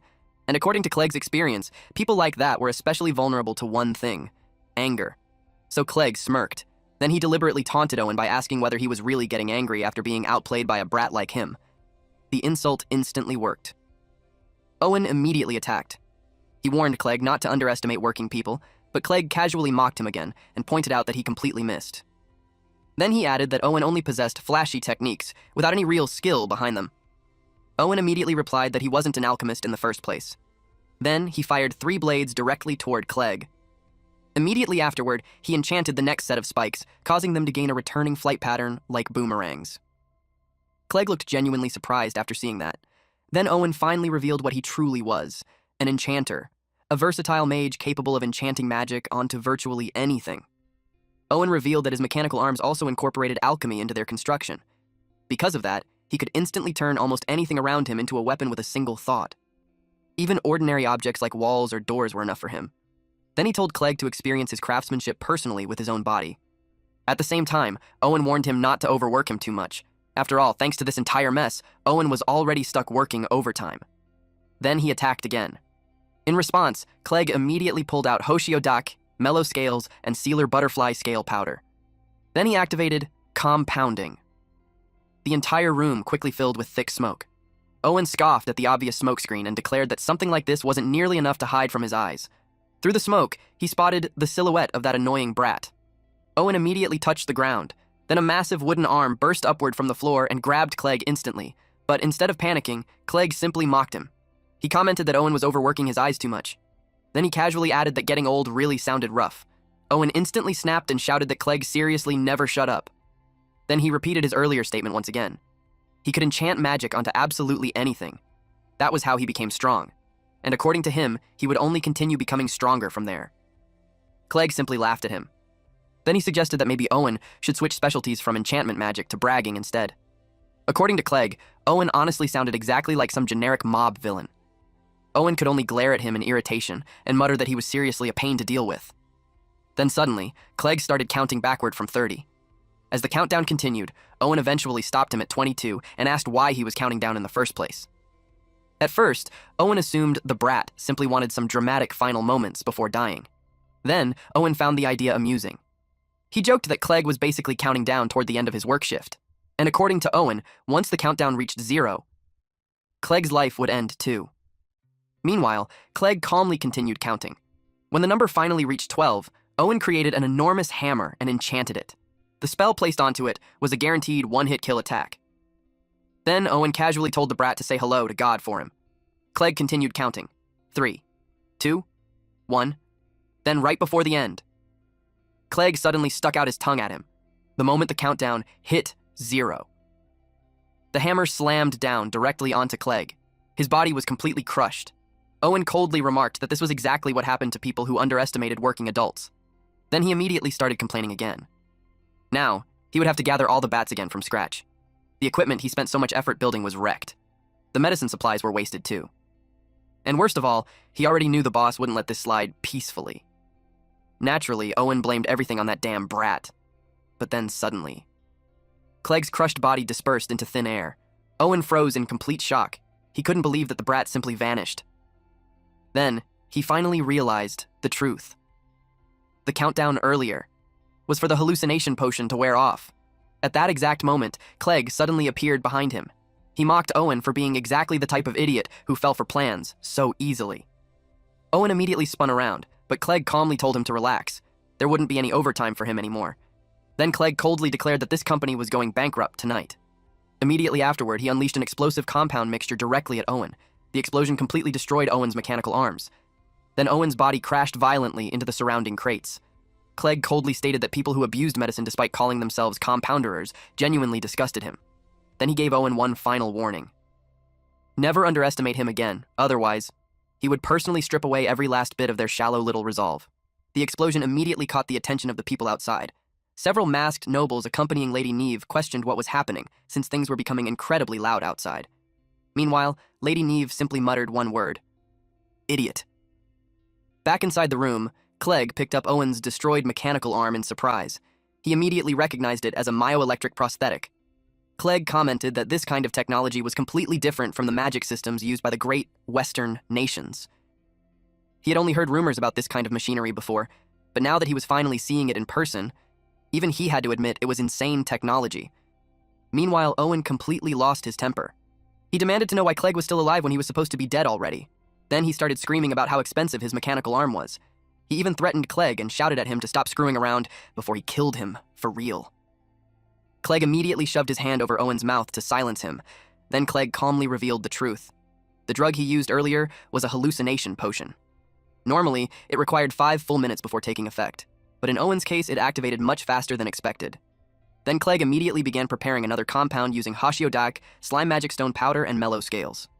The moment Owen saw the ingredients, he instantly panicked. Clegg calmly informed him that this particular drug would erase his ability to resist mentally. It was essentially a truth serum. Then Clegg immediately began questioning him. He asked who Owen really was, and what exactly the knife company was doing. Under the effects of the drug, Owen revealed his name and admitted that he handled weapon production for the knife company. Then Clegg directly asked whether Owen was involved in the vampirism incident. Owen answered yes without hesitation. Clegg continued pressing him and asked whose idea it was to create a pharmaceutical business centered around mana depletion patients. But Owen casually replied that the medical business itself was only a side effect. That answer immediately made Clegg even more suspicious. So Owen finally revealed the truth. Everything had been ordered by Lady Neve herself. According to Owen, the Neve company was secretly researching military applications involving monsters for a certain client. He was about to reveal even more information. But suddenly, Clegg sensed danger. Chains instantly appeared around Owen's neck, and in the next moment, his head was severed completely. Clegg immediately realized what just happened. Someone had silenced Owen before he could talk further. Then Clegg felt it again. That same unsettling presence from earlier. He could clearly sense mana nearby, but strangely he couldn't actually see where it was coming from. At that moment, Clegg fully realized how terrible the situation had become. If Owen's confession was true, then that meant Alba was in danger. Meanwhile, Alba leaped toward another floor inside the tower, but the moment she arrived, she found herself facing a dead end. Alba looked confused. The mana traces clearly indicated that a path should exist beyond the wall. So without hesitation, she slammed her shield directly into it and destroyed the wall completely. Immediately afterward, she sensed an overwhelming presence deeper inside. So she followed it. Eventually, Alba arrived at a dark room, and despite the darkness, she was absolutely certain the priest was inside. She immediately demanded to know what he had done to her master. Then suddenly, she saw Tori. Her eyes widened in shock. Tori's arms were chained above his head, and his entire body was covered in bruises. Alba immediately rushed toward him. She desperately asked whether he was okay. Then she grabbed the chains and tried pulling them apart, but the chains were unbelievably durable. So Alba immediately decided to loosen them by smashing them repeatedly with her shield instead.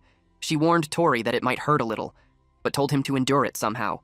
But the moment Alba struck the chains again, the chains suddenly began glowing.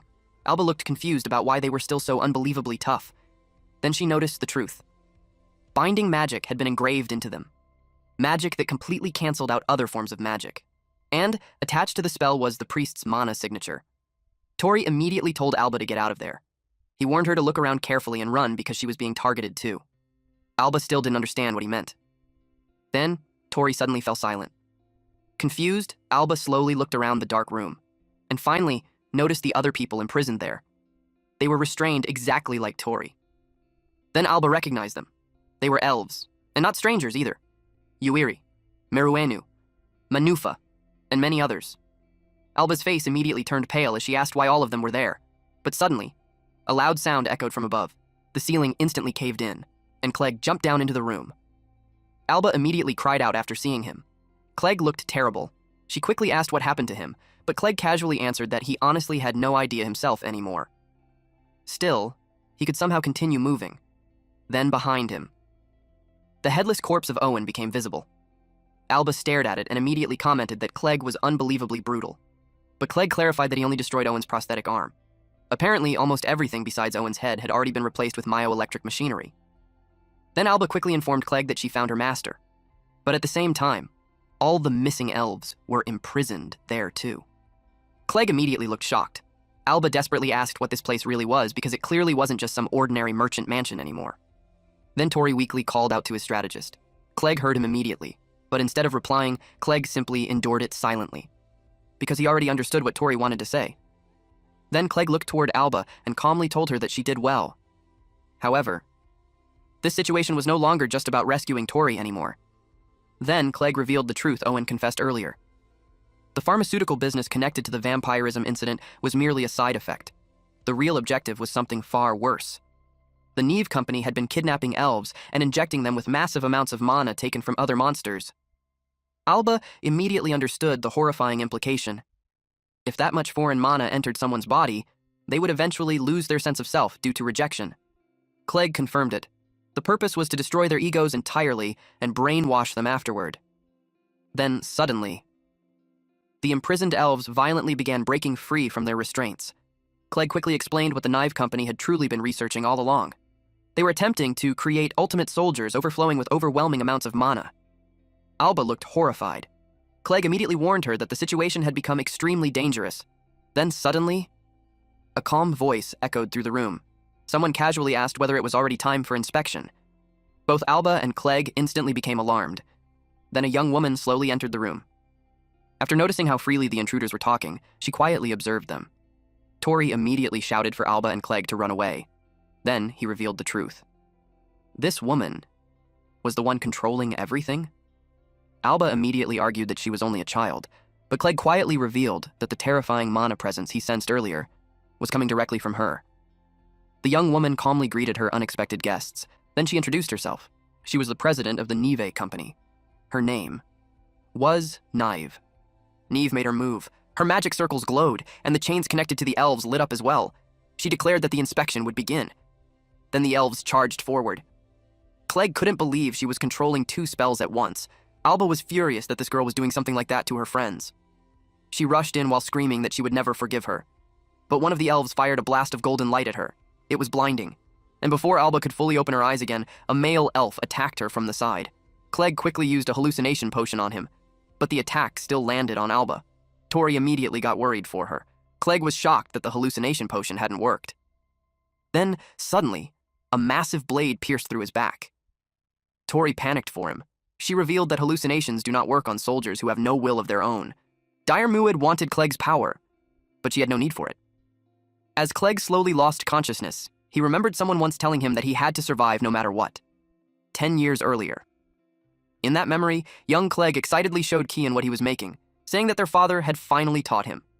He proudly mixed ingredients like moth powder and ashmua grass stem. Then he used compounding, and it immediately exploded. A man combined Dryad's lost seed, fly moth powder, and ashmua grass stem together, successfully creating a compound. The mixture glowed brilliantly, leaving the boys completely amazed, and Clegg proudly declared that his father was the best compounder in the world. Their father gently scolded the two little researchers. Then he reminded Clegg that a healer who neglects his own body should never exist. He told him that his own life was just as precious as everyone else's. Clegg apologized. Then their mother noticed the mess. She got angry because she would be the one cleaning it up. She asked what exactly they were doing with their father. Their father immediately apologized in panic. Later on, Clegg's father brought him into the forest. They were hunting a horned rabbit. His father trained him to read the terrain, choose the best place to fight, and think about where to lure the enemy. As Clegg struggled, his father kept pushing him to think about the opponent's weakness, his own strengths, and what he should do in that moment. Then Clegg realized what he could do.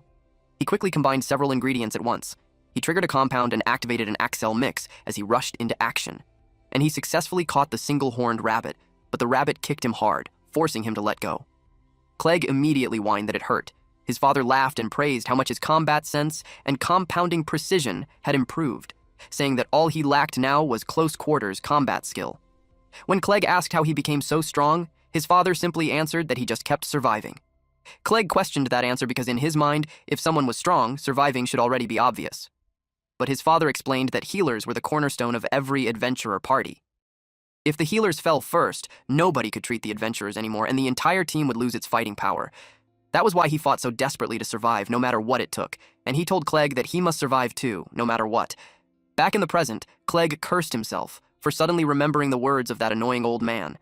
He reached for the same ingredients again, Dryad's lost seed, fly moth powder, and ashmua grass stem. Then he used compounding to create a recovery potion, and immediately used it on himself. His wounds began healing. Neve was shocked to see his injuries rapidly closing up. Clegg called out to Tori and Alba. Then he threw potions toward them. The two were stunned. He told them to keep thinking about the enemy's weaknesses and their own strengths. He swore that he would heal them as many times as necessary, because there was no way he was going to lose to people like them. But the two were still acting like crybabies. Alba complained that she couldn't think properly in this situation. Meanwhile, Tori pointed out that he still couldn't remove the chains. Clegg was already getting annoyed, but then Tori remembered that Clegg could heal even fatal wounds.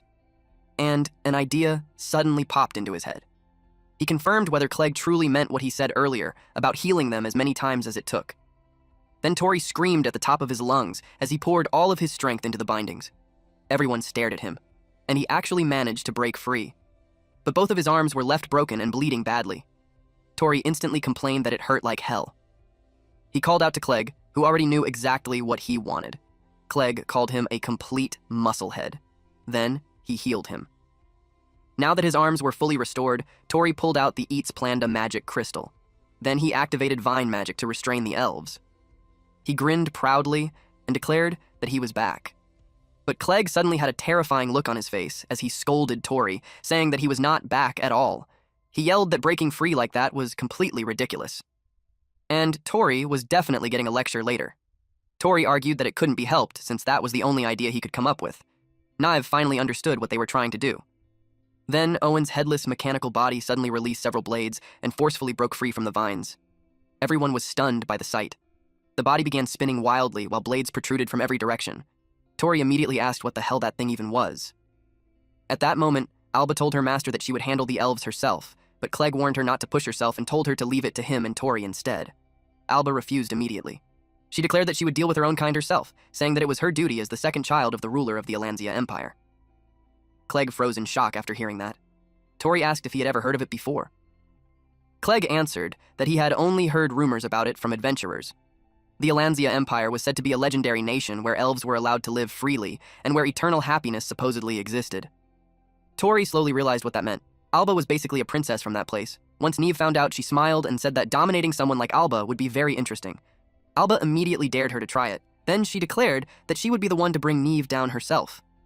Neve admitted that she never thought the Alanzia Empire actually existed, and the monolith person Dirmu had found was secretly a princess all along. She said she found that strangely romantic. Then she wondered if the princess's wish would truly come true. Meanwhile, Tori shouted, asking where the priest had run off to. He complained that he was only half healed before the priest suddenly disappeared. Then he demanded that Alba call him back immediately, but Clegg quickly said that bringing him back would only cause them even more trouble. Alba calmly answered that the child was a good boy since he had even made custom shoes for her. She added that he was probably out looking for new clothes for her as well. Tori found that incredibly weird. At that moment, Alba threw her shield while screaming at them to stop messing around. One of the elves countered with light bullet. Alba's attack was easily negated. Then the other elves prepared the exact same attack. A massive explosion erupted. Alba immediately got worried because the attack had been aimed directly at Tori, but Tori told her not to worry. He used the Basilic's magic crystal and activated steel magic. He assured her that he was completely fine, and since they had Clegg's recovery potions, they could continue fighting at full power. Clegg immediately warned those muscle-brained idiots not to get used to relying on recovery potions every time they fought. Just then, the spinning mechanical body covered in blades rushed toward them.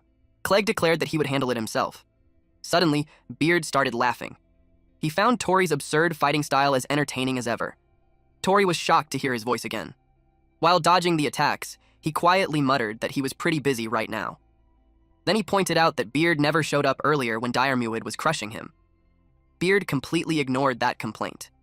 Instead, he said that the young lady's story about the Alanzia Empire was fascinating, and he was also curious about that mechanical doll. Meanwhile, Clegg warned Tori that if he got shredded into pieces, recovery potions would not save him anymore. Tori unlocked storage and pulled out the Eats Planned a Magic crystal. Then he activated vine magic while Clegg prepared an explosive mix. The vines tightly restrained the mechanical body, and Clegg immediately blew it apart.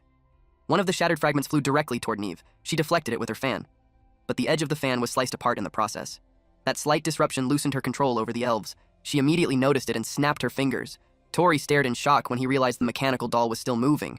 Then Beard reminded Mr. Adventurer of something. Tori asked what he meant.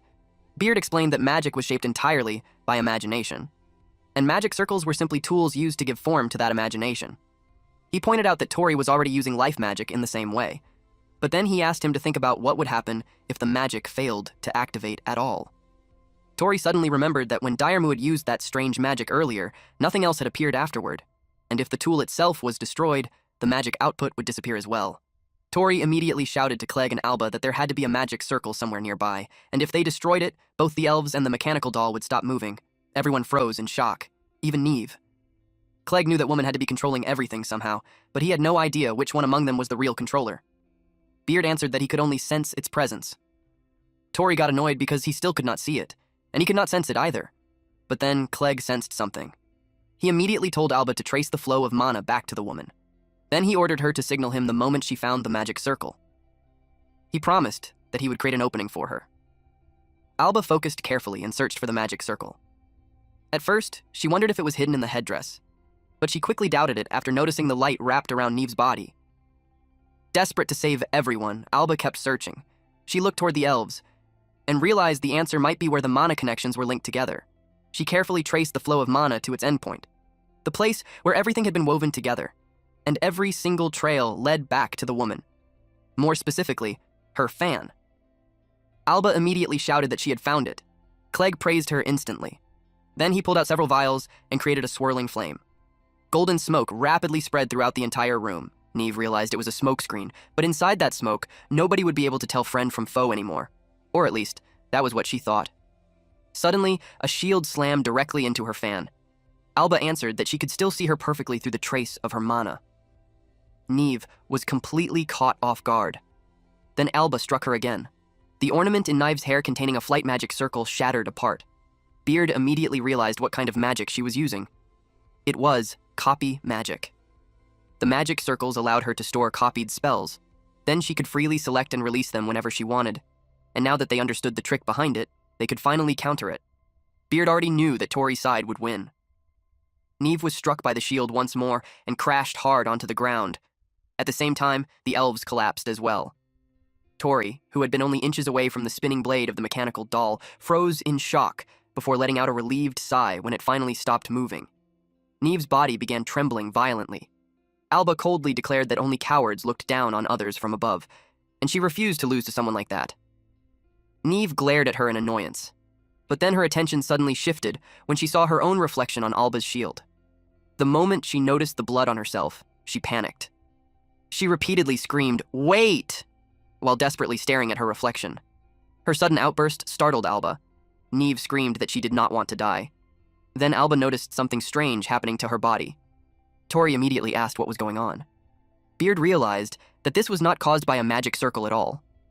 This was a rare case. It was the woman's original magic. Then the woman frantically screamed, calling out, "Neve, my precious child!" Beard explained that she was a user of transformation magic. Apparently, Neve had spent her entire life being sold from the moment she first became aware of the world, from the facility to a house she did not recognize, then from that house to a merchant company. To everyone around her, she was nothing more than merchandise. That was the only value her life had. The more she worked, the more the adults praised her. But as she grew older, even those praises disappeared. Her body remained weak and frail even after she became an adult. She once said there had even been a time in her childhood when she could not properly learn anything at all. She had never been given something she could truly rely on. It was around that time that her transformation magic awakened. Ironically, it was the very power she had always wanted most, yet back then she had absolutely no use for it. She transformed herself from a child into a grown woman. But she was frustrated. Frustrated with who she was. Frustrated with her own helpless life. Young and reckless, she let that frustration consume her. One day, she pinned a man beneath her, and the result of that moment changed everything. After that, nobody sold her anymore. Instead, she sold herself away, with her own will. That was when she finally realized something. She was no longer merchandise. As time passed, her stomach slowly swelled, and every movement brought pain. But the pain of giving birth was far greater than anything she had ever experienced. 2 women helped her through the delivery. Then they gently placed the baby into her arms, and the precious child smiled at her. At that exact moment, the baby became her reason for living. She named the child Neve. Her precious light, her entire world. She had never believed happiness like that could ever exist for someone like her. One day, Neve cheerfully told her that she was heading out to make a delivery, and she reminded her mother to take care of herself while she was gone. This woman truly believed happiness had finally entered her life, but that happiness shattered the day a carriage struck Neve and killed her. From that moment onward, she regretted ever believing in happiness at all. She regretted not dressing her daughter in cuter clothes. She regretted not buying her prettier shoes. She regretted not telling her more often how much she loved her, and how Neve had always been her favorite person in the world. She screamed for them to give her child back. She cried out for her precious light. She declared that she would give up absolutely everything just to have her back again. She prayed for happiness to return to Neve, and eventually, she decided to devote everything she had to creating a perfect world for her daughter. A world where Neve could obtain eternal happiness. Then she declared that if the Alanzia Empire truly did not exist, then the people before her were the ones who had destroyed her reason for living. She blamed them for standing in the way of her daughter's happiness, and she swore that she would never forgive them. Suddenly, a bird flew into the room, and she noticed that it dropped an hourglass filled with purple liquid. Tori asked what exactly it was. Clegg explained that it was a mass of magic created by gathering mana using Sufor bats. Everyone reacted in shock at the overwhelming amount of mana inside it. Then the woman's chest suddenly began glowing brightly. A magic circle appeared at the center of her chest. At that moment, she remembered Diarmuid, and she realized that the final inspection ordered by the Liorga royal family had still not been completed. She grabbed the hourglass, then drank the purple liquid inside it. Alba immediately screamed for her to stop, warning that it was a mass of magical resentment. Suddenly, massive pillars of ice formed around them. Tori was shocked when he recognized the spell. It was chill. Then chains rapidly spread throughout the area. Tori asked what kind of magic this was now. Beard answered that this was another rare case. This time, it was servitude magic. He explained that it was the true nature of the enchantment carved into her chest. A contract magic circle designed to force monsters into submission. To Beard, the magic felt strangely nostalgic. It was a type of magic one of his old acquaintances specialized in. But because it consumed an absurd amount of mana, it eventually became a lost magic that nobody else could use anymore.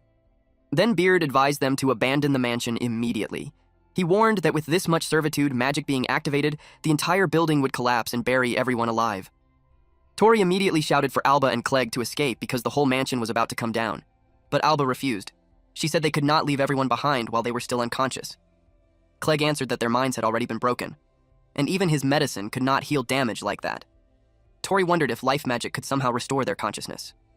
Then, Beard reminded him that he still had the Superbat magic crystal, the same one that made flowers bloom earlier. Tori suddenly realized that synchronization might actually work. He wondered if it was possible to connect directly with the elves. Beard informed him that it was not an especially dangerous gamble, but if he truly planned to do it, then he needed to hurry. Tori got annoyed because Beard was still being vague as usual, but there was no time left to hesitate. He unlocked storage and pulled out the Superbat's magic crystal.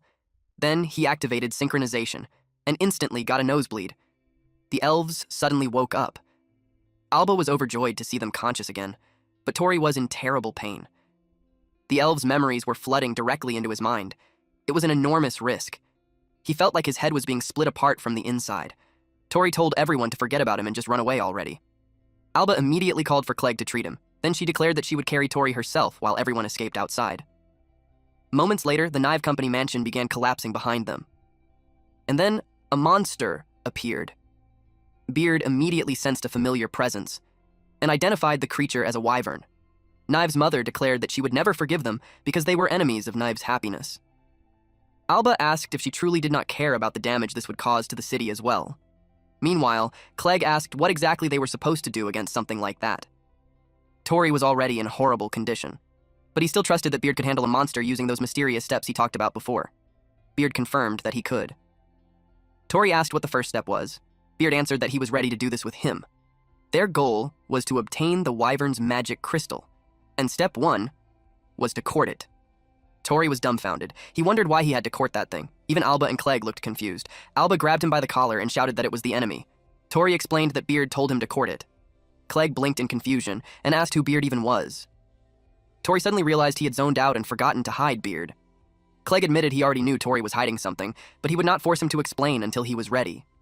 Still, if this courting idea could fix the situation, then they had no choice but to try it. He told Tori to do whatever he wanted, but in return, he had to take responsibility for this mess no matter what happened. Tori answered yes without hesitation. Alba panicked when he suddenly ran off. Clegg stopped her and reminded her that their job was to save the townspeople. She shouted that their master was about to court a monster. Clegg sighed and said that whenever Tori started muttering to himself, it usually meant he had already made up his mind about something. He told her to trust him. Tori unlocked his storage and pulled out the Superbat's magic crystal. Then he activated synchronization magic. Instantly, Neve's memories flooded into his head. Neve kept muttering to herself. She screamed at someone for stepping around with filthy shoes. The wyvern suddenly breathed fire at them. Both of them coughed up blood. Clegg grew worried for Tori, but Tori assured him that something like that was not enough to bring him down. Still, everyone realized the burden of synchronizing with Neve had fallen directly onto him. Tori asked Beard if Knive's servitude magic consumed an absurd amount of mana. Beard answered that even with mana recovery drugs, it still would not be enough. At this rate, even if nothing attacked her, she would eventually die from mana depletion alone. That bothered Tori. Beard then pointed his attention back toward the wyvern. Apparently, Tori thought monster courtship worked the same way it did for humans. Beard could only sigh and tell him he seriously needed to study monsters more.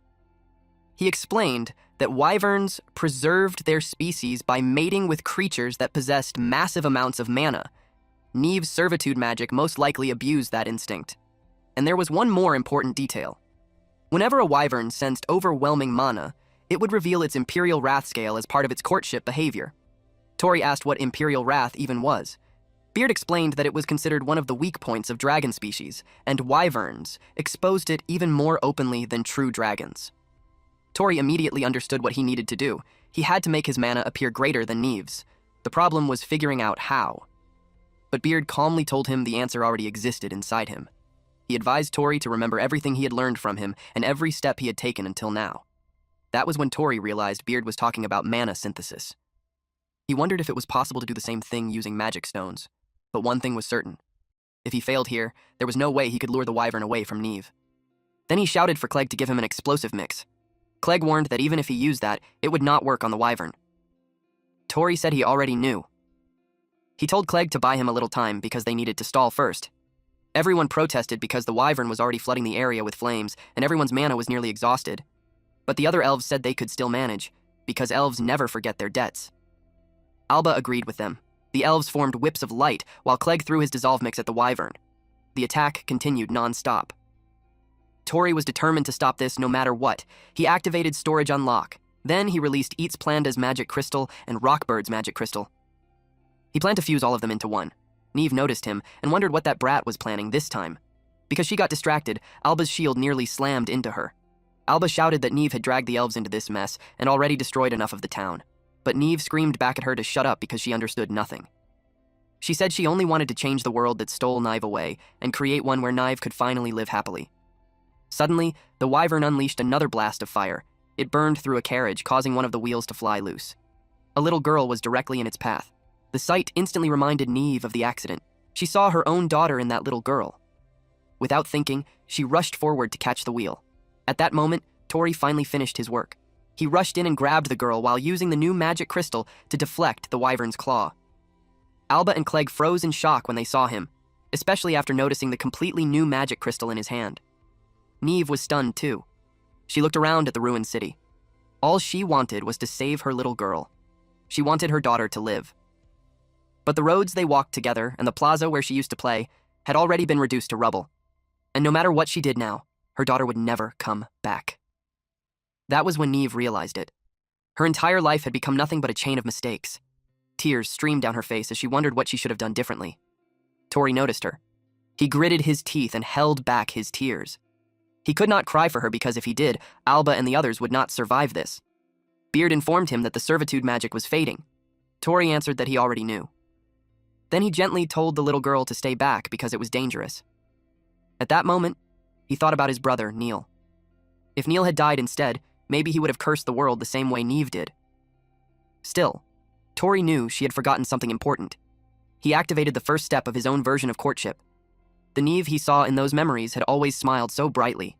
Tori screamed at her to take everything he had. The woman suddenly remembered something. Her daughter had smiled until the very end. Knowing that filled her with relief. A massive beam of light erupted from the wyvern. Then Neve collapsed. Tori caught her before she hit the ground. He promised that later he would listen to her story properly. But for now, it was time for step 2. Beard instructed him to peel off the Imperial Wrath Scale. The servitude magic was gone, the Imperial Wrath Scale was fully exposed, and now the real fight was about to begin. Beard asked if he was ready, and Tori answered yes. No matter how impossible it seemed, he declared that he would connect everything. Alright, that's it for today's story. If you want the weekly chapter updates for this series, those will now be uploaded on my second channel, Manhwa Updater. So if you don't want to miss what happens next, make sure to check it out and join the update gang. Thanks for watching, stay cool, stay awesome, and I'll see you in the next one.